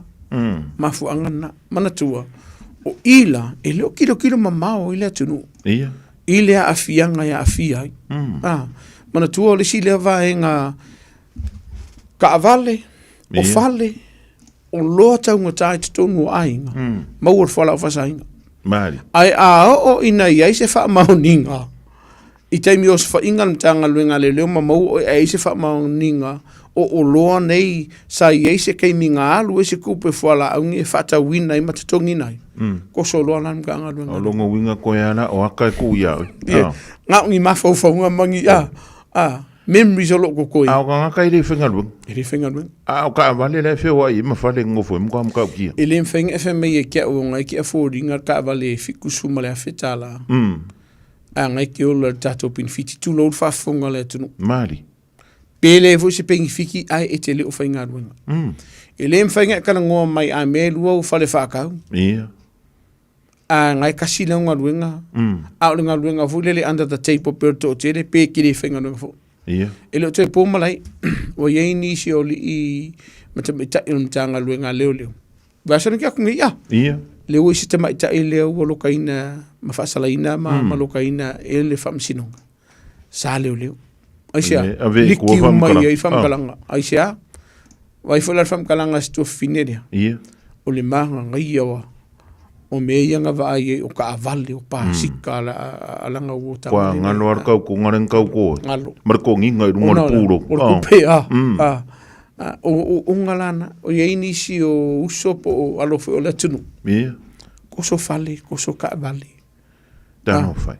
Ai sea fala fasai o vale manao mai o le sine vaenga o te whaftai e fo ntanga luenga le inisi fe o pitol mtanga luenga le lo lato fatine ina ngaluenga walu pomuni ele faingo fi e la matia e fo le soifu o alo mafana o le tunu ai o le fatuanga la via tatu tunu a wona isu o malia ia te oe matu o le tupele wa kui kamiki ia pe a fai te sila fia mai e so ma salo salonga kupe ele ai ka kia fufu kai se makuanga ke le role mele sa wor ku per kamiki o le pomuni se manu mal fafonga le tunu o wolato wilo ala e whakanga leilo o la fa fea ona faingo fio na tu upe a faio le ainga le fainga lenga po le tamai le fainga lenga sa le kali mari lua fil va ya se so sangi fai me ala sot o longo winga o lana ko inga kalo ko inga bo a bo lo wakali pa ye ko ifo a vai ola ia wai le ase makua ila le lari e nga kede masalo wai eki marifanga u tu marwa ka ko ka ngo yu pusa sa e vai mai si kai lia le fana mo le vanga fo i mai ka ko ma o longo winga la o le winga la nga la ofesiti po le ko inga ka kalo ko inga le vai langa ku pele ma mo longa ka na initial tato tu no mala o mai te o vai aso nei on vai aso sen vai aso nei mai initial la to o question icio vaenga ua tau whaapule nei la tau mo umsalomi e whamed whamkalanga ko inga se o lo ke masal salo i lo wakari i le whainga ruenga o le alu e whakau inga o ka avali o lava lava ma se baile sa mo lo wakali i ave inisio la whaanga o fisili whawhi lo watari al kari e le se me papule i o langkupe le mo maringa ruenga ai o keilua i le whainga ruenga o lo fautuanga ia la tatu tala no mamala man tau pule o te loa e se whainga tau le alo whawhaan matua ia alo mawhana mai o te le tio le tatu tinu ai pawalo la fautuanga ia te oe a whewha whunga mai o lo tala noa ma avela li poki luma mtanga luenga leo a kongo la whakarilo wakari le ava noa e mawai kuno wal whawhunga le tinu e se i koma mai pela mele kanu ko mai si usole masalo ai wo ye se vaenga o levanga fiaru isi ai le ma vaenga se tia o nga luenga le vaenga le lo ngina mtanga luenga le lo welenga tena fa sa oina lo se fu ai fa pe o malo ai wa lu pomoni se manu ma fa funga le tinu pe ta o te mo so o lo fa kingon nga kanga luenga le ai mau ma fa maunia o lo lu tono lo mauta o ta avale fale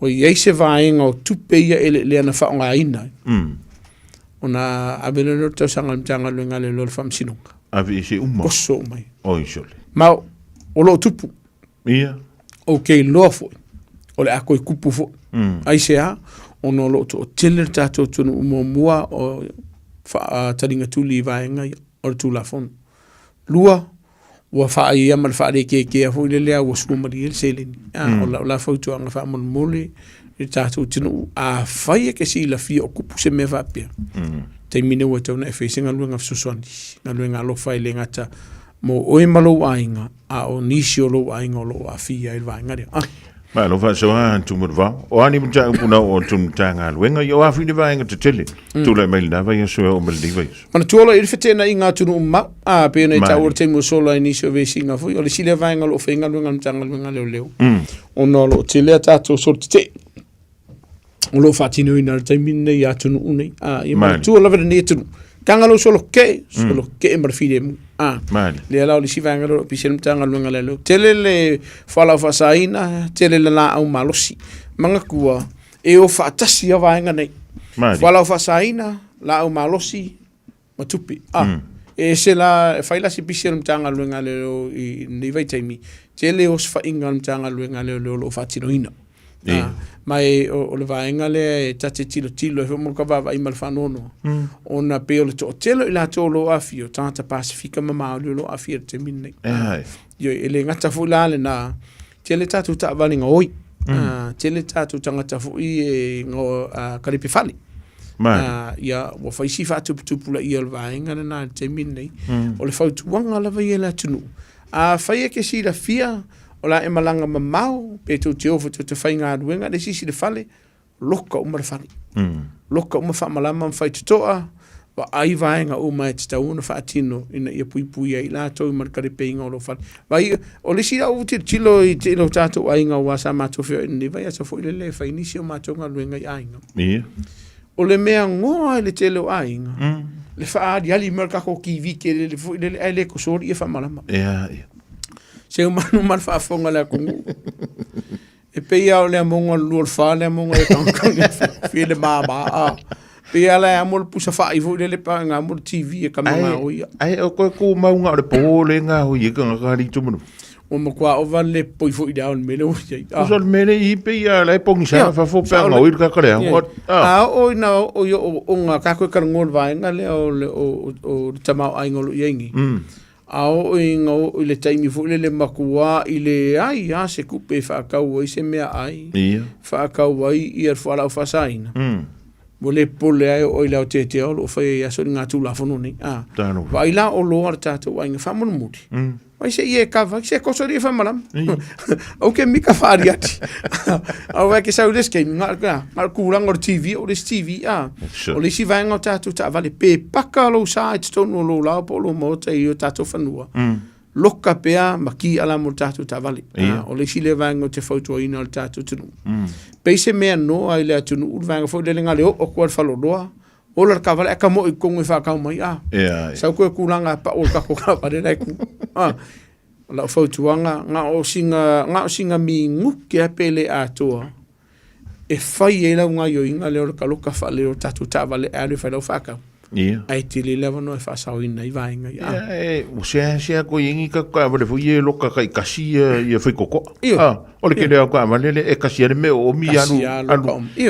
un ka fu i whai ngā mea so whai ngofia a se fia o festo tele la to leo lo fa fo ringo la ko leo lo lungo tato penga te fa ilangi malungo tato telefoni sole au ko fa vale mua a fa pe le fo mai o fui mu mai la to fu on tanga lunga le por fam sidonga o video tato tanga tama fa i lo ye o ule video kun kanga lunga leo po ai mai ke le yo la usala e tau tongi sala le la fo ku email le mai nga fa pena Samoa manga momo awone ave ye u fa momo pe a fai e te le mautino mari lua ka per ke fongs ai su mai i lumo le official tanga lunga le fa mautino ai po ye sa sala pele ai fa maka i se ke mi ngofo fo le maka nga vidi me ka la usala le pe o le mele la fo mai ale sala le pusam tele yo vainga pa u tanga tele isi te mi tele vala auta to tunu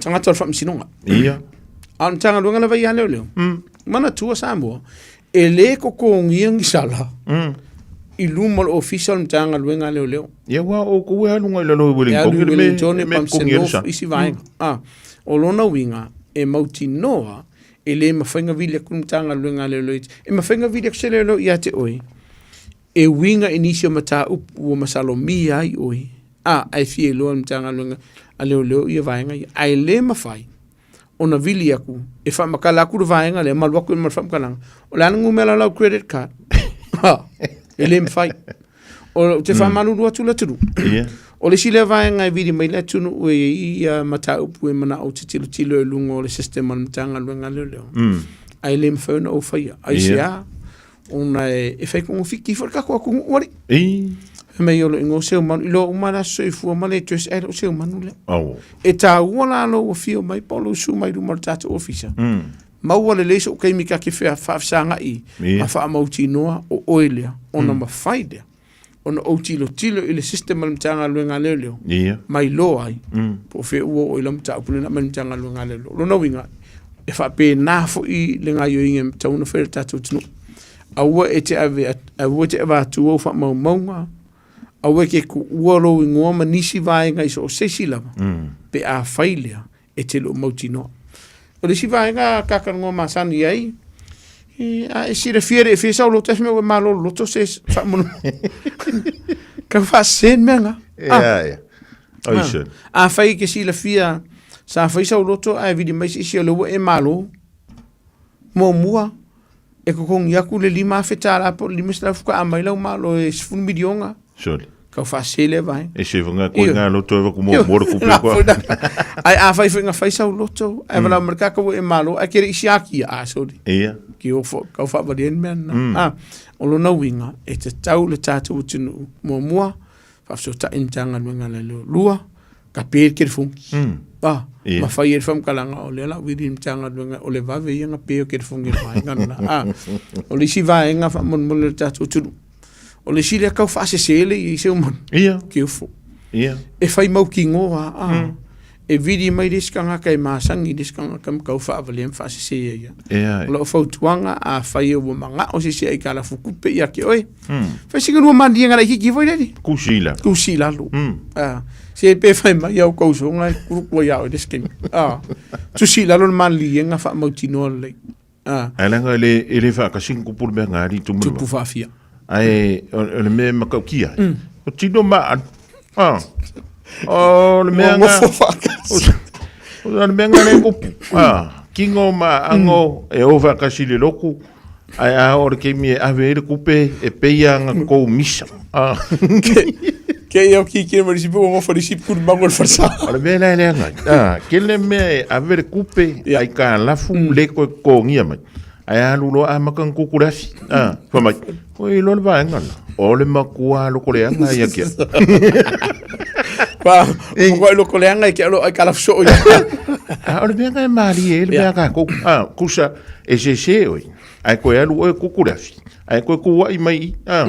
Ia o nga ka milo e lo le fifa pelo mo ko solo mo ale ngari o le rida o se. Ma le leilo. O le ka ke ngo fo ki lo se. Ora e kala fuia ka ka.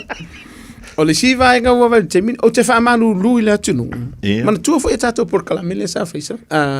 So man sa fo tu ina le tunu. Ia. Wa ta tau una tilo le tunu. E faia I insurance o tota vali. Mari. Faila fam talanga se manu festo telo tato tunu lo valau mai. Ia. La ver ka vali. Fai tu unga. Fesu ia ia tau lai sene o suafa ma kere fongi.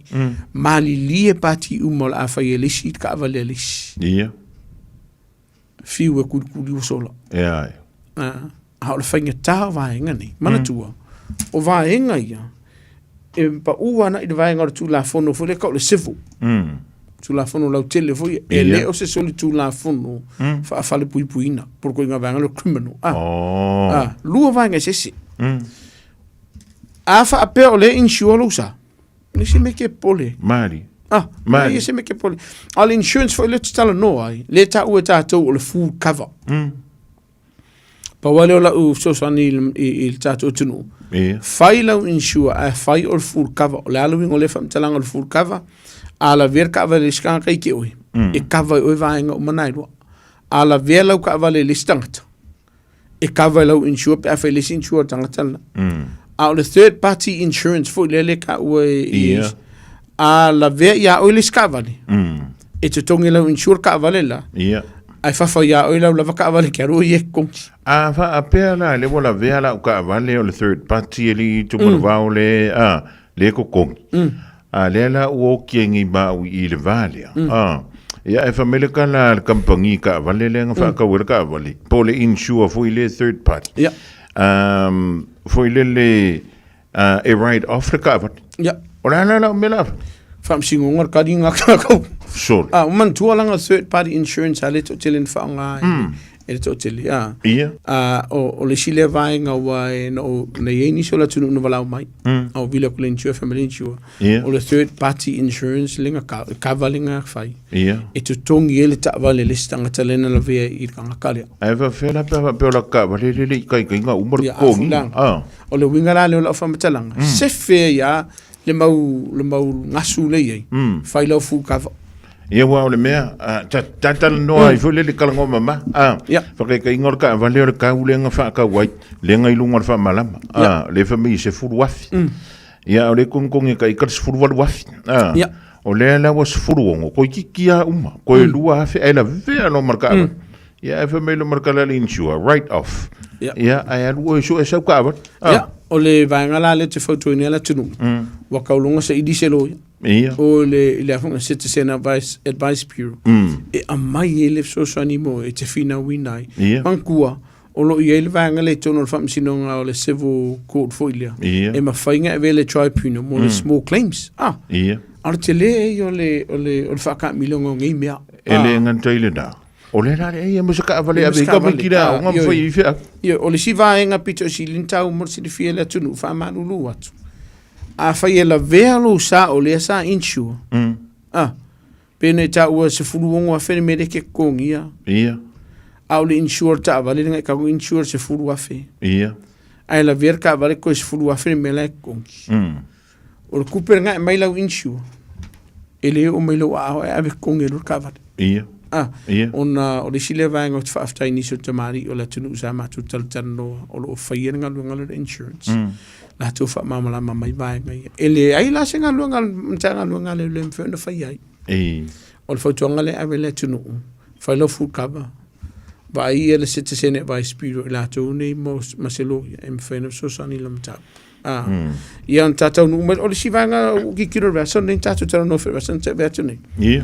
telele ila to o tom fai pulero la to saifu ena iai fo I saifu ma le nei vai aso o no le pule le ola ani mafua nga o ani tau sanga o tanga tai tau fai le mele limas fumon kupu wongos fumon kupu fai si match tu o tau sanga limas fumon kupu sol a si silala iai tau sanga e man tu o le masin se vat nei le na ele vai tau sanga tala no ai o titulo fa la version o vai mal fa no inisi fo la to ma la to soifu o no le pule le ola tele mafuanga mali le ngata I tonu ainga le ngata o tamau ainga ia o ngase o le mafofau o le vafa le ngali o le ngaluenga o le skanga ka lusi ngaluenga o paua le ngaluenga le sa tausi ele ainga lo no winga fa mo le samo o te tauna sa ili se so sanimo o te tala no ai o se so sanimo o male ainga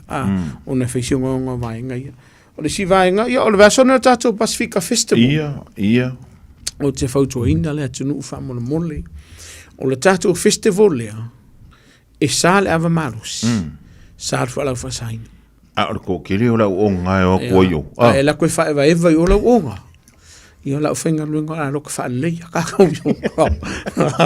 o wala te sa we ke fa malo mai me fieta no me cha wa nga e ke va suava a vai mama va ko ya mo ke miga ma le tua e va tu fa malo te mali o le tunu o la tu tapina ina nei fo I fa moi fa ye le so tai au ma le so sa ia mana tua o no fuanga ma fa moi fa peni e mo a inga ina ia fia I mafuta fa mon mole Samoa e sale a fudia sala malos paka fu lau ka vala ke paka se au ke vidi mai ke lau sala pe mo wa lo wa fata bala o le vai aso no tuatu ni le ka ko polyfest o le sile vainga va tu fa foto ngai matu fa mon mole o lo fa si pisio alo ma fa na wi ala to practice unga fo I o siva fa mole tau nei sisi o e vai le whana a warku whawonga o ka meiki o no telo whawhita au dio lo tutupu le si vaenga o le teimi whai malanga mei tamaiti lunga o pasi o taxis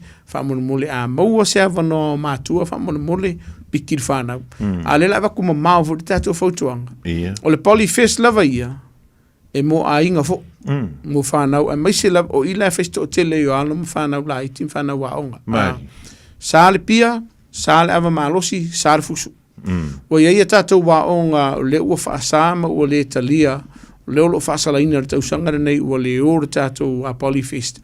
O no nisi o vesi ngā o lo tupuru taimi nei vāo a unga na, o lo nau winga whamona mole. Tauna sila le lei mātua ma whai a unga mai lātou o lo vai a tātou a unga te tasi. Ia, tala noa mwhau tua le whanau. O ke la koe su e o lau fusu i o. O le si mawhua ngāri tumanu. O la wari i o le koe o ngā leo kumarako o fuaunga. Sa o le o le sila le vaenga e lo toi tu mamaina fo mtanga luenga leo leo. Le taloka ina i lato o lo whatupuina ia wharavla vene. Ona e ala koe vivis. Ia.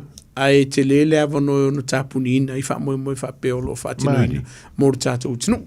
O le si vaenga ngo vai se watu tātou tunu se tu walano. Ia. Aua e ke whea ruai. Ma whi ave ai. Se sa mala i lau ka avale po se au penga i lau ta avale. Ia. Maluma ngā koe pui pui ai lau saunga le mu. E mōri ai oi. Chod. E koso ai kau masina.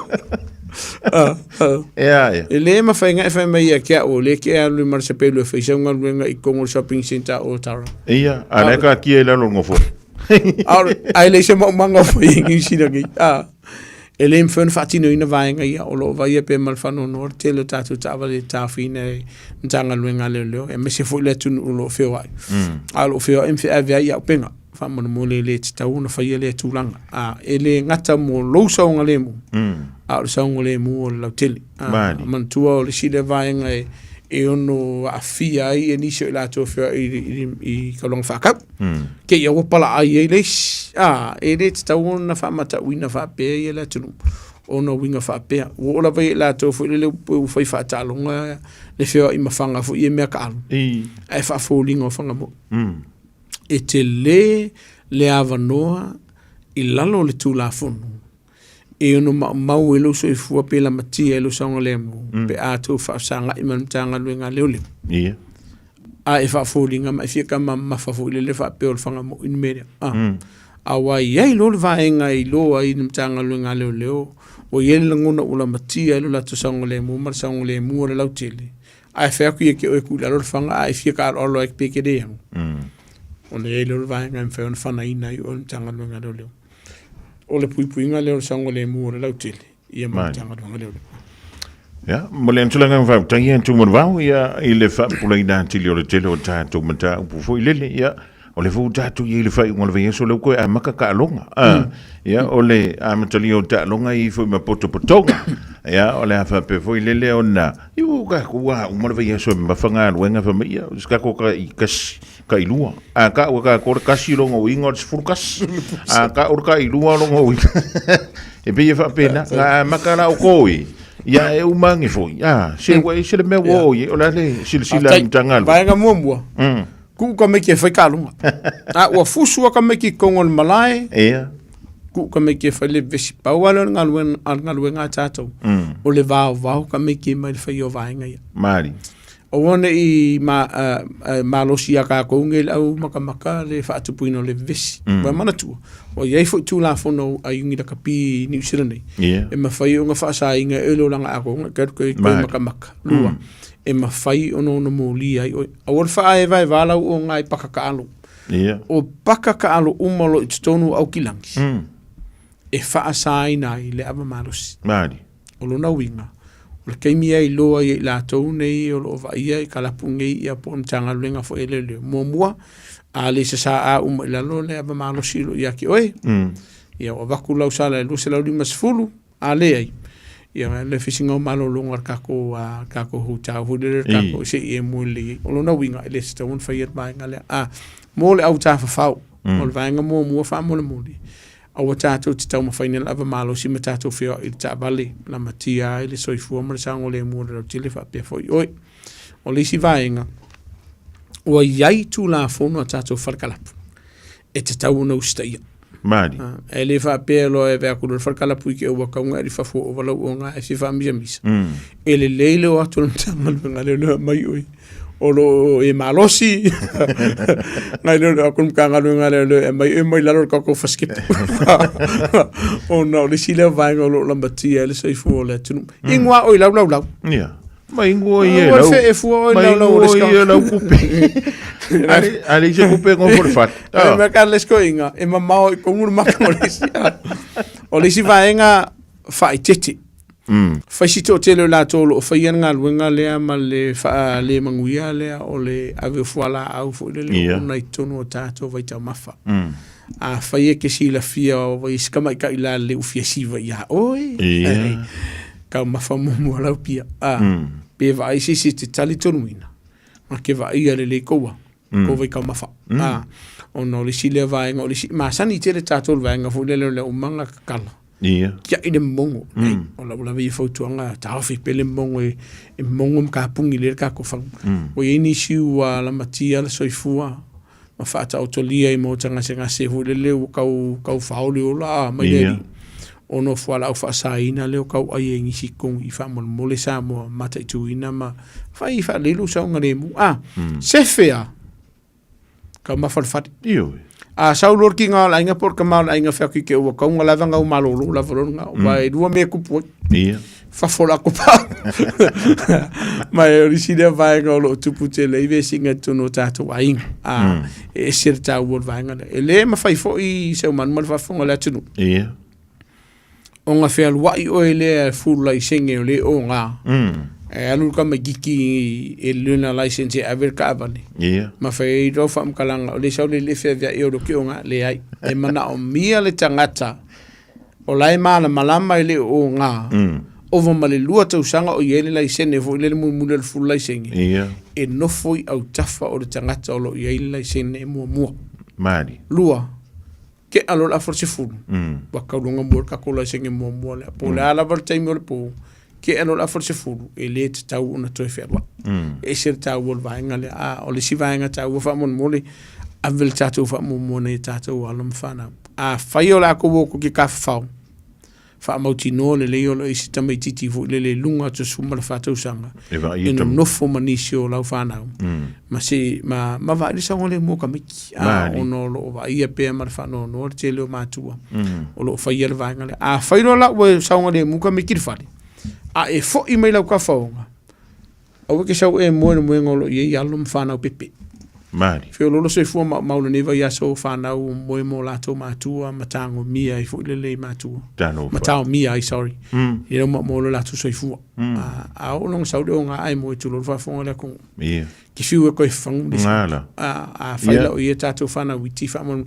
Lalo i fo tau sanga, por tau sanga fo i nunga. Whamonu mōni. Ba aise no fuanga saunga le mua le moenga. E wha manolo wha. Ai wa ma ko ue o mai ngangi i whala i le lengi por pisu por i tumuna. Ai whalawa. Ioi. A o longa whala i pisu po ai muer kako o ngaria. Or kala lira or kako whala i meso ai a. Ia wale. O sana e whamai longa mawhau. Lai koe kiki a vela. Ai nei loa. Ngat whala i ala i runga o maranga. Ioi. Lau lawa i e whautuanga. O lo i e tātou whale ainga. Ver kako ke maa muere whakau i o tara. Ia po le to sunga fo efriti le whakau i le Club Royals. Ia re ke pupu ai tu lor whafonga le aku. O ke sau whala i le mea inge ke umu wad whare. Ona te lele o le a whaina ma wad soifua. Ona i whautuanga na tato tunu unini tūla le fiaf. Ja, a vela o le whatawa mo le tuelenga whatu tele en tumar i le whatasi me foi. Ja, o lau telenga po lau sunga le nisa tini a wā i le wha manatu pe le tāntu o tado le tāua. O le tele o vaenga e pui pui ai le saunga le mu e le ngata i tono a inga e be foi lunga o la tele vave e mise no whanga whai tele e a wala vranga antu le whai unga le niva ia so ia magola malo siltino wha be foi la le ngang e a wala tauto i no le tāntu o tunu au mai alo whiringa lo taulunga le tāntu whilo inga le so whafteise manu mor mātofu no ni tula la fiafi ia e o whalofa ma whaatala whatu fo initial tātou tunu le lo o text mai ni tula la fiafi whamniele tua i le tātou tunu ia Mise lava ia i lato leo le loku waka ue a ma wala havongoa ia wo a pisi voi ia e whamoni ele tu i tapu inga tātou tunu le neva yaso. Ma ua le tātou tunu se weekend fia ma se weekend manuia ele lofo le tua. Vatu pe whama lofo i luso ia sili ma le whato ia ruta ia matina mto ia leon le ne fiafi ia whaftai fo i lango whamoni ele tu i fufanga umalava le tātou tunu. A e logo e sori kula fongo a e fia maua se avanoa o rua tasi o valu faiva e mau wele so sani mo oi o tato tas ona numero le mo fa la fosse a fa fosse e lo ka ko ua kasi fa mon mole Samoa ma tatu tasi o li me ma wo ilungo le penga te fa ilangi po telefoni ai le fa la fosse fa mangalo la tali la una fa tava pe fa we se va en o le te mari ila sina ma la fa fo con ne fiafi e tatu top le ola ile lo fo le tu le vai so fo e o ko usa kam ya ki fa pe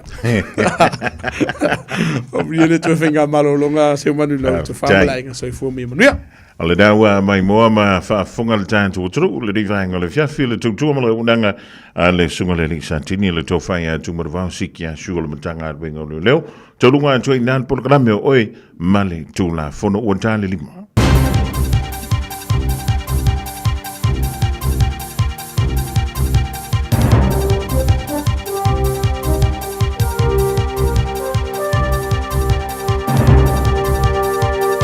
In this update, car dealers are noticing a rise in electric vehicle sales as the Middle East conflict sparks insecurity at the petrol pump.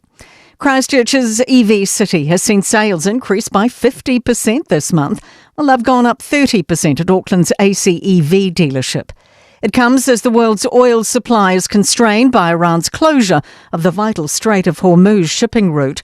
Motor Industry Association Technical Advisor Lloyd Robinson says it's too early to see the full impact on the EV industry. It just becomes another one of those market influences where people weigh up all of their cost and benefit analysis on their purchase decisions.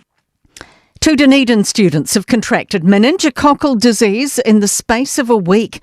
One is a student at Otago University, the other at Otago Polytechnic. Health New Zealand has identified close contacts and offered them antibiotics and vaccines.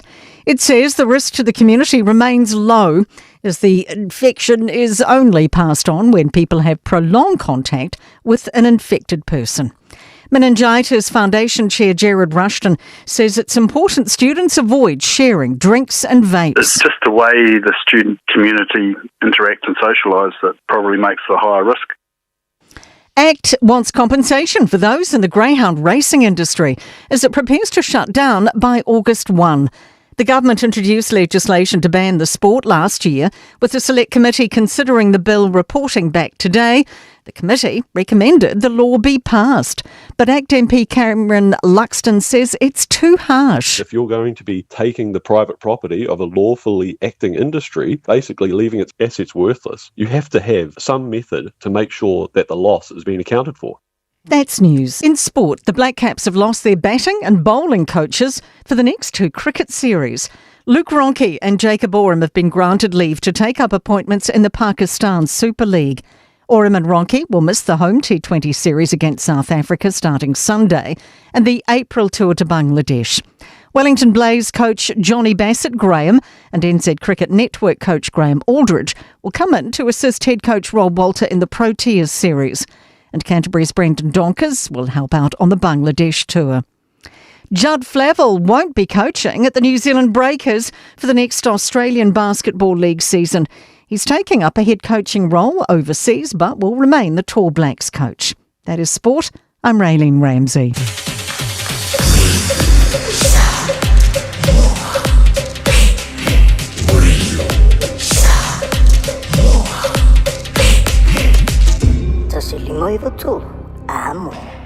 Ole Jamie lo wan si le wan tan to se atu ya 5 minuto te ai nei le tu la e lima ya ma lo le fe fiva ma lo le tawa ta ile pa ia ma lo le tanto tro ya fe da we lunga le tanto wala tele le vai ngole fiafi sa ni antu mo ainga yo e wo kulo ka vali a ve yo ngai ke ku inga ki wol pumping singi ya o sa yo e ne o ka ko ma fu ai o le vai ngale o le fe le ka wa poi fai mali lo sai le dei vai ngole fiafi ya ma fa ma lo fa tano fa tu le wanga sese ya me se man to ye le kalise katoliko o nga fu ka umangi yanga ka usamila u lau ma moi ya fa la inga ni yo ya ele fa inga nga me pa pe ngi me o ki e sia a wol ko fai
Malipa ia lasi utama Tina malea walumaa Ioe o nganga ai malo sila fia so le fiku fale sa Welcome to Mangu Wai leiloa eba E sidi ai le puu This is New Sila Samoa I feel wai e sao O Aotearoa Sao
se pai fa ale le mai fo o au nei o ke le ko fo a o mami fo i le o si ba on ga o ke le ko i ka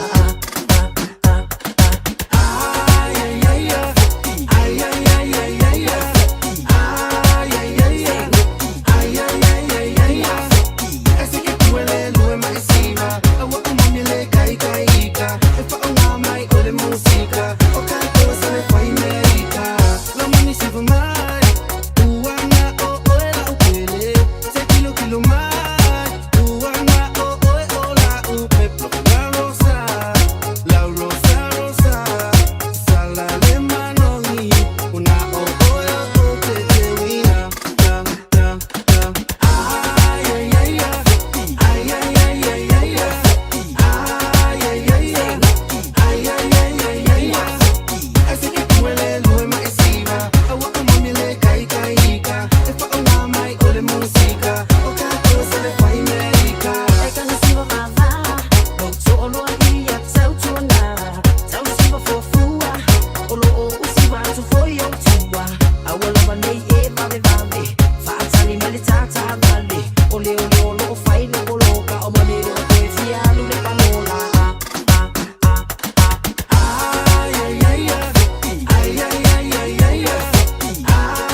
vele mo.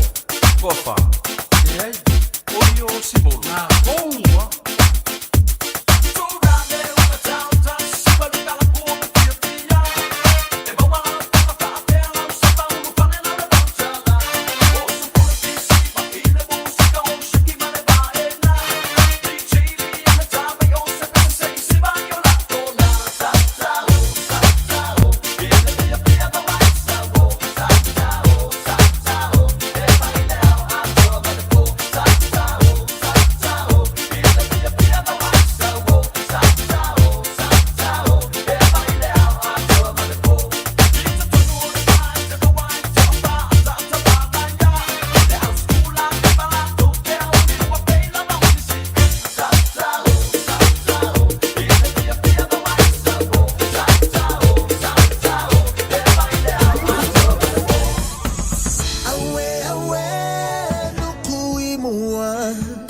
And when it's time to find home, we know the way.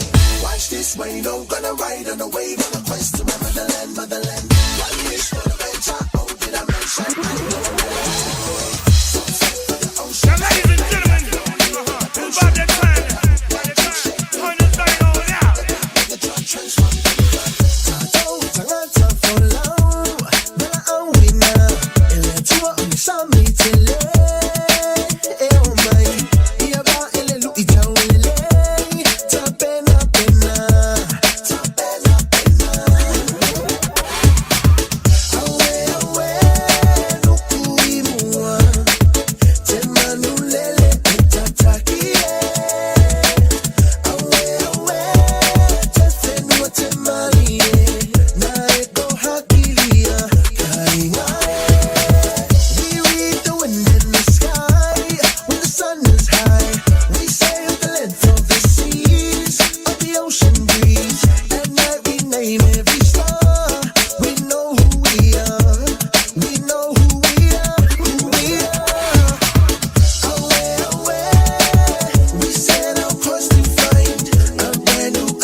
Vivianga mole mana vongan wenga manga se senga ile ri ve fa jalo van 12 telinga ya japu so on le vo wa mana vangal wenga le to fa ya we mutangi loto tulia ya mal fali tulimi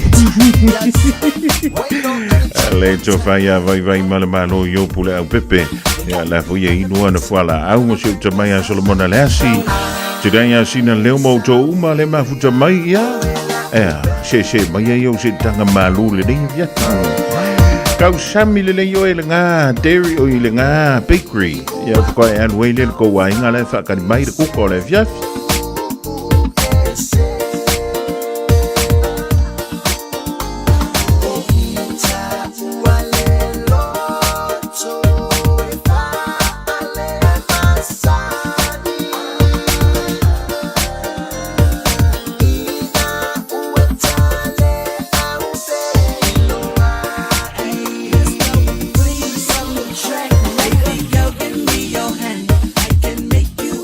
It's the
Vanu ilalo o maunga ilunga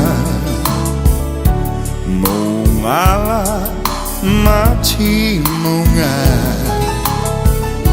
Onu umamao wa o tau wasa O fair air o rosali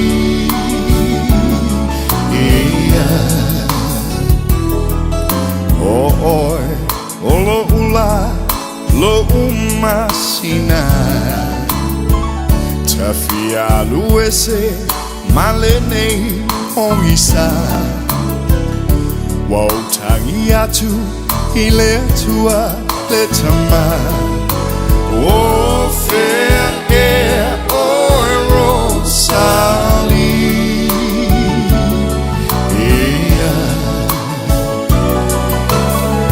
Tafia payatu tafia the ai la upele o fea o iai So si uleo saupu malu se vai molo ufatu Maunga ilunga manu le ainga Polilo atuai o polinga O ma faufaunga ia so uma O fair air o rosali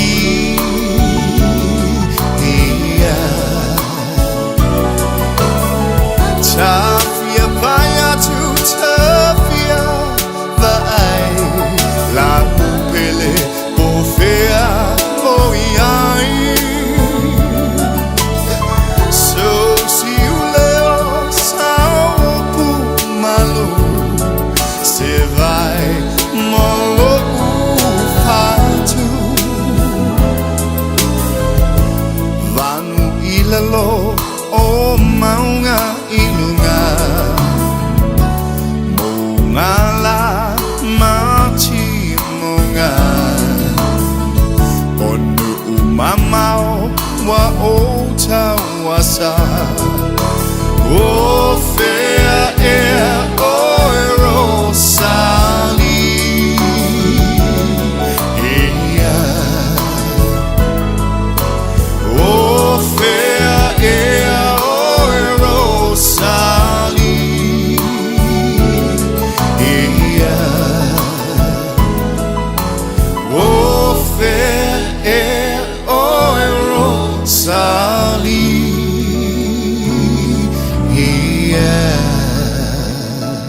Wa mawhai nei o na whaatau atu top up ale Digicel I lunga o le upenga ta whailangi ale ClickX Pacific. E mawhai fo I o na lafu aise leni I le MyCash ale Digicel I Samoa. Tonga Fiti mawaru atu I le na o le 5 ta la. E le leile reiti aso taitasi ma e whaingo fia fo I o na e listalai. Asisiane I le clickx.com e lafu aisau top up ale Digicel. Pe lafu ai fo isau tupe I le MyCash ale Digicel Samoa. Tonga Fiti mawaru atu. Morisi whamtalanga vla au le Olua tasi 5 tolu tolu fafa. Olua tasi 5 tolu tolu fafa.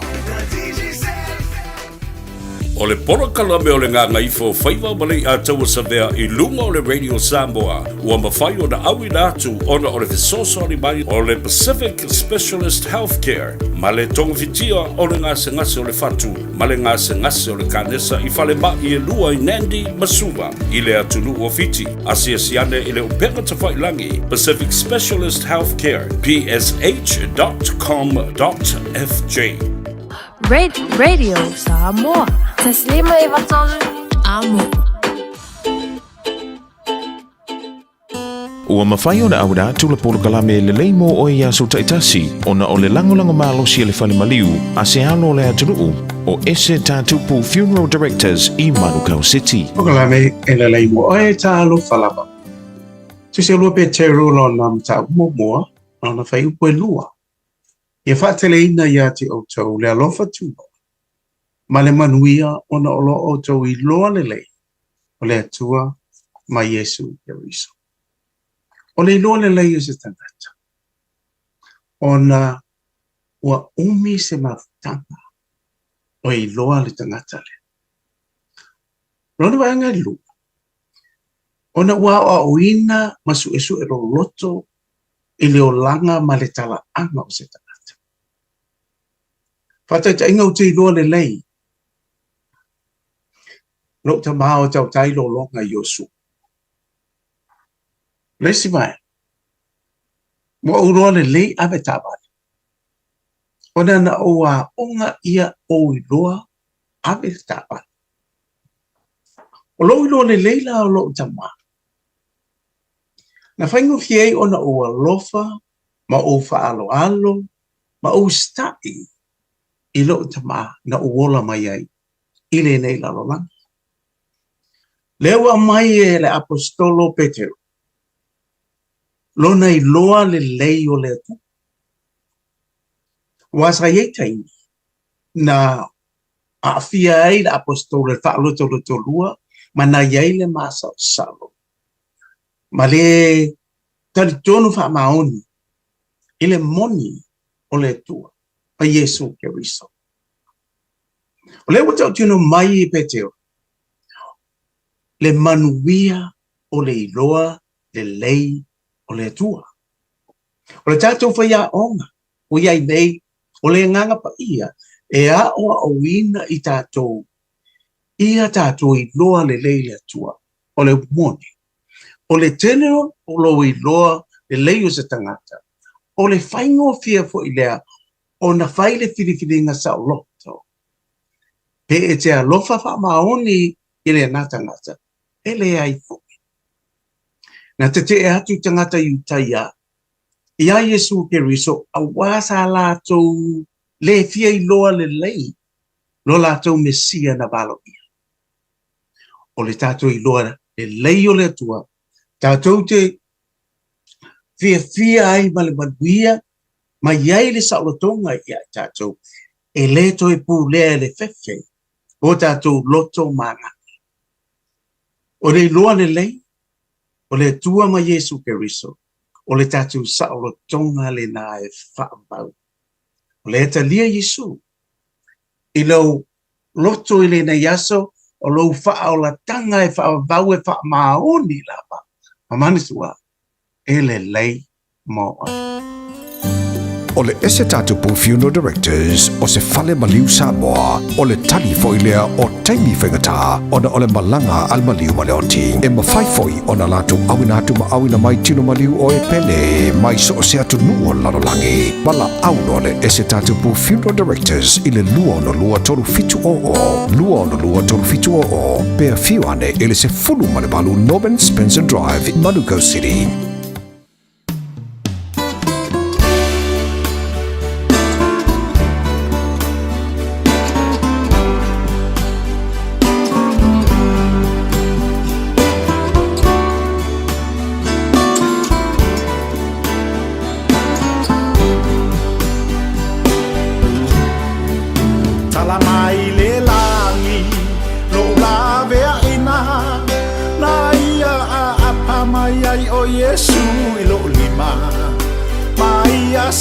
Se maya ula fano ile afi o le taunu unga lena o ala o satani e sua mali e fa aniu a ati a o le afi a asa i kena lona tali whanau a le atua ta pena masa uni uni ua talo tawi sa tuli lo aina pea uele a manga paia a o fatino le tale ni ma o fa a fia fia o mea ale lalo langi maletino ua o taia ina ua fia lo loto ele a manga paia tama vale ua ia fili filia Molona fina ngalo ina ia o fa alia O mea nilo ua ia au maia o te fa ailo atu O lona matautia Watapunia nei ole alo fatunoa O lo ua tua ile lalo langi atoa Tangata onu u esema o e Samoa O le fe aulena ua fa ailoa Ua toe lili u fofonga o lo utama Ilona numa ua ia toe alofa ina Ua ia tapunia ina fo ila fina unga safaya e tangata malona anganga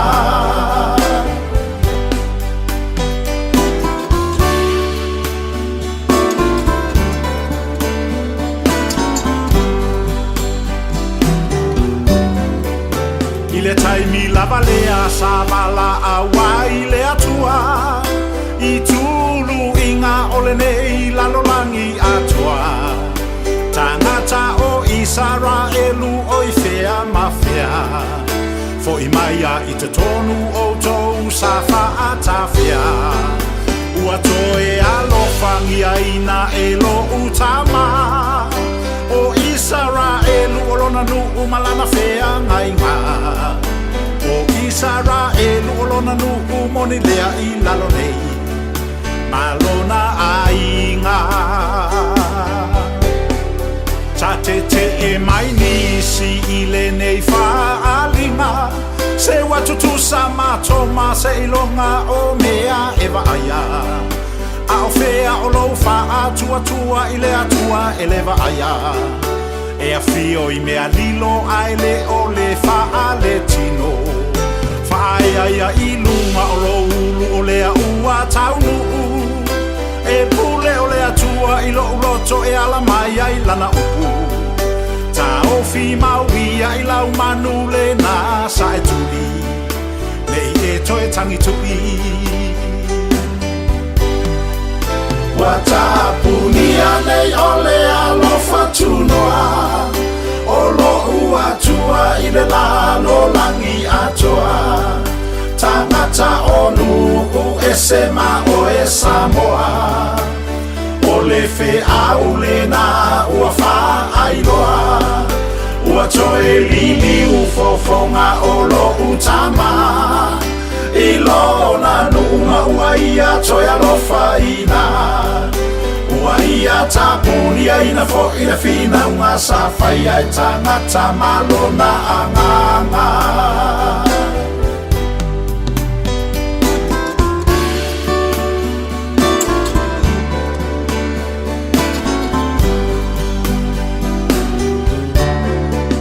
Finangalo o le atua e ui mai I mea mawa la lalo Pale faa tau wa ai a wala mai ai o lona mana Ai ua tau solo mua lava I le au ke risiano Ona fai upu mai male va ai mawa lalo Ua tou fuaina mai au I le faa le tino Ai ua tau aso tau mata I ala o ke riso Ua whaai loa mai e le atua I tama vale vale O lona finangalo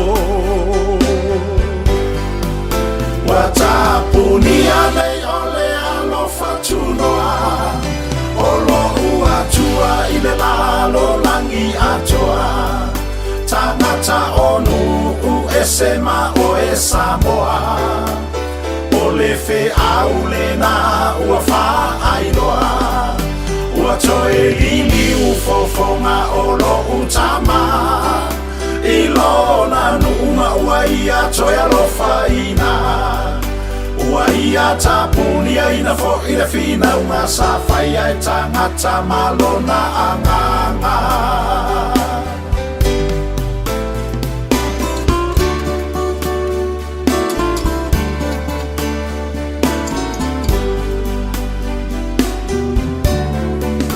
Ua sae lua ina le ia pupuni o le alofa tunoa Sa lave ina I oanga sala le lalolangi atua Ua faa mutaina e le atua o le na avanoa Ua faa tau nuku o lana upu pei o na tusia Tama vale vale ua ia fili filia Molona finangalo ina ia o faa alia Awa ele faa pauna fina ule anganga ule atua Mamanatu o tangata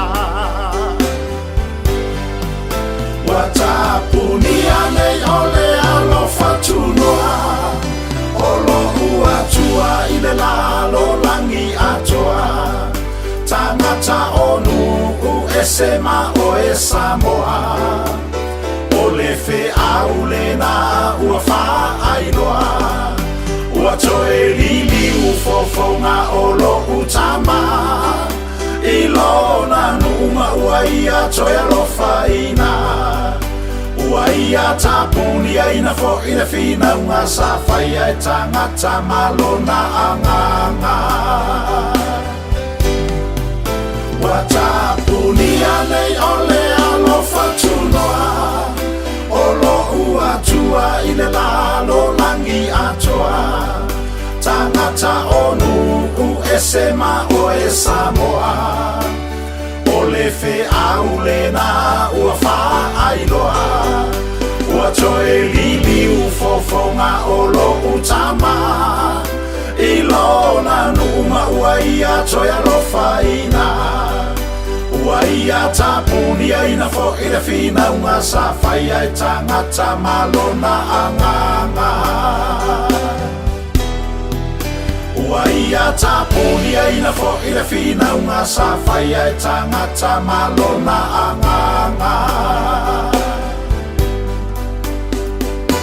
Suwhakamali na o tolomana ve misi luki sua I le divahenga o le fiafi ma le pese tapunia Ea le fina ngaranga po ia manatu o tangata I tawulunga atuai Ea le polakala mena o le leimo O mo le tuilanga whao tai le sunga I le whiwhi au Ea pasta soria lo longa ma le tātou polakala me I le reifo I fiafi o le aso whareile Ia mau pēle malo se o le tino sili ai Ea la le nganga wale tua malona whira ngalo la tu maua Ea seisi ona whawaponga I le vaya sofauba a tātou o lea Le la whamalanga leo le tāpa au sili I runga O le wato e sifuru whame ruta na tāle o leitu la e ono, tāle ono tala I vei whanua. E wa tala I tālonga le ngana peritani Yes wheel na fua, va tasi mai leo so ya sau. siu whanua seu tau te mafuta se o lea se teimi o le po ana nei ia o le asau kukanga ua vela lengi fiafi po le ngai kau mafau ia po le fale fo ainga ke fa mo ke afe ia ia e ke sei halo wa ku ye lengi fiafi ia ma se siaki po le se la kokuk ia pe nga la baka ko e le vai teimi ta to te fea sia ia ia ai o lona fa unga e hanu la vorka ka la ko wa inga kausa miai ia langa le fa le kongu ka ma ai ngau kong ka le pensingi o ngau le kawa lo fa ngi a Iran America e mala tunu o Isla el ia vai mali lo sa lunga la tele ni va ngole fiafi a fa yele ala ko fa ka ngal va nga ngau fa ka se me fa yele me ai o le van ka nga pasa sa ye sa text ia po sa vala au ia po sa please call me vo Siki mai au fika ile pese fa apaleni ai lau va alele awane ia fa atali le talofa bano ai le tali va ile fe ela le tami yo ane itipu ai o se fa la lave eva mai yo e awale popole se tu malo ale fe e amole lue yo se mo ise ova se lue tu ai lue lo ile fe tu ai lue mai tene mai ile pese tu lue ale via da ole fe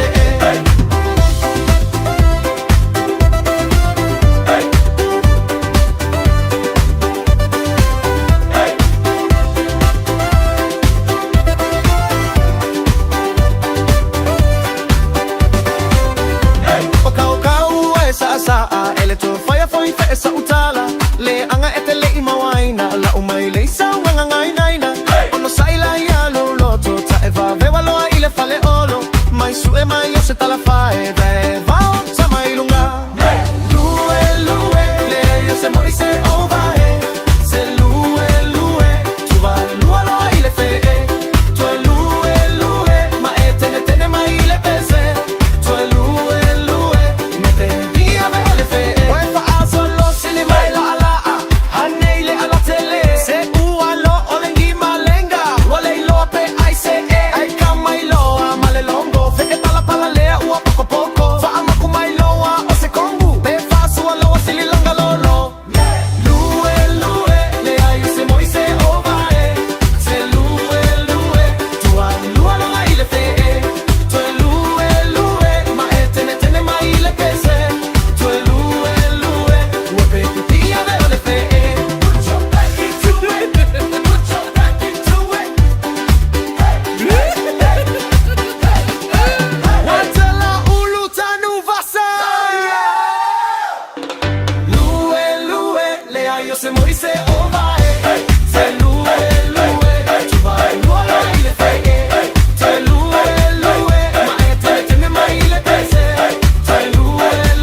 Samoa, kasilima ivokuru amo.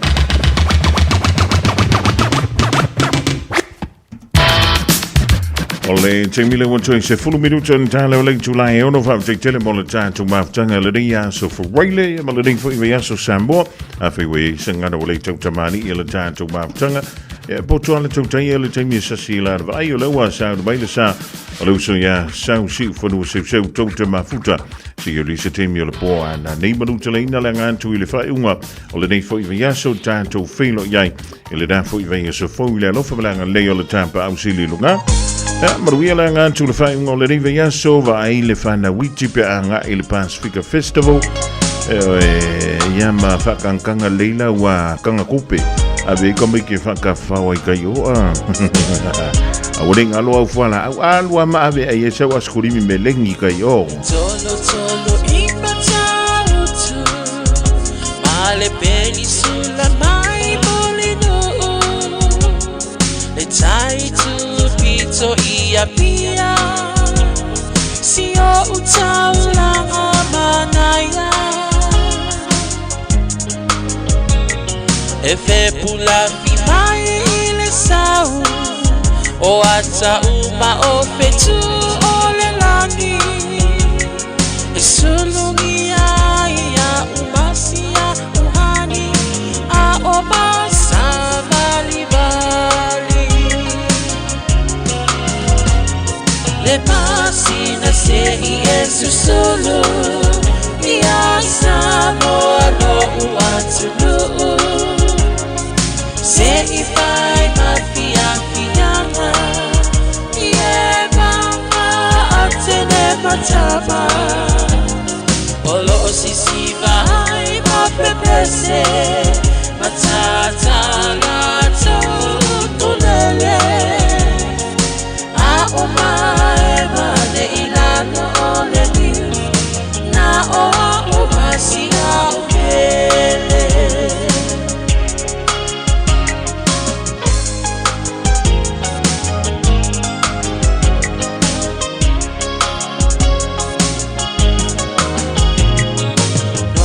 Nofo imama pei, lesi tau langa o sabonei.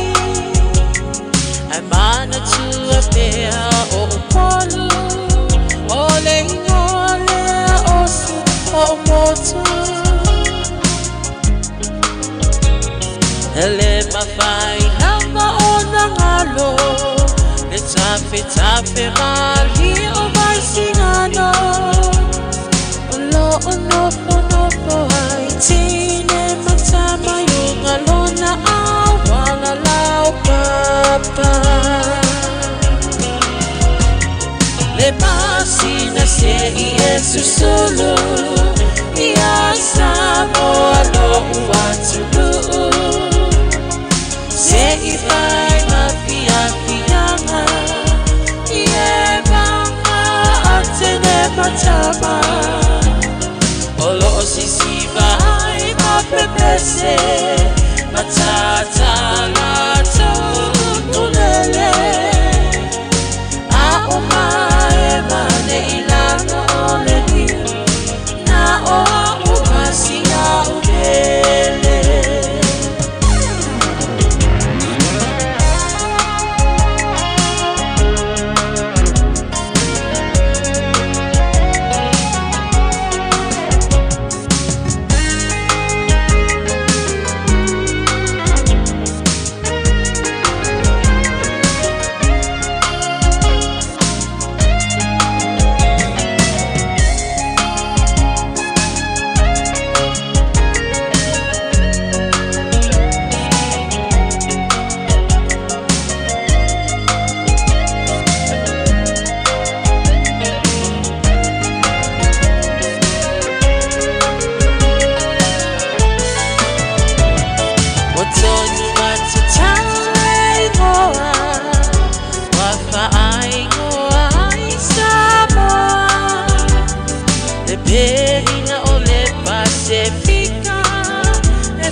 Wafa apea ona lawiloa, ile lalo langi atoa. Walai ona to atele, le au mai mo ia Samoa. Le masina se i esu sulu, ia Samoa lo uatulu. Se i vai mafia fianga, ie banga atene matama. Olo si vai ma pepese, matata lato kulele. A omae mane ilano ole niu, na o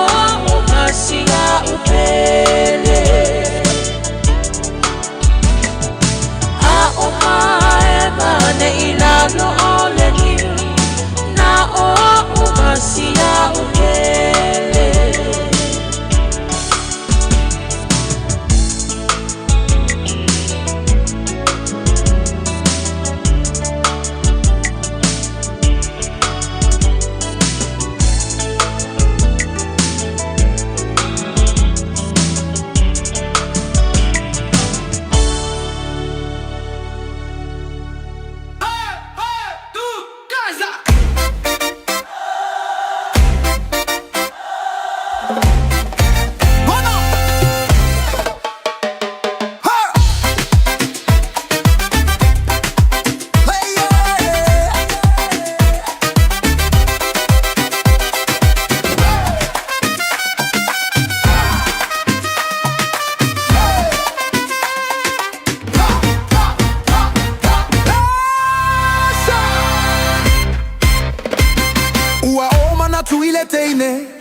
Teine la lele, malanga tune ileva alele.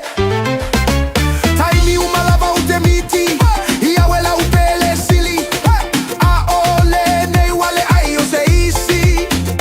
Oh oh oh, la upele moni. Eiti ole fili, eita si ole fama oni. Esu ia lava ole olanga, telefo yo utausanga.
To emalanga foi ilu America.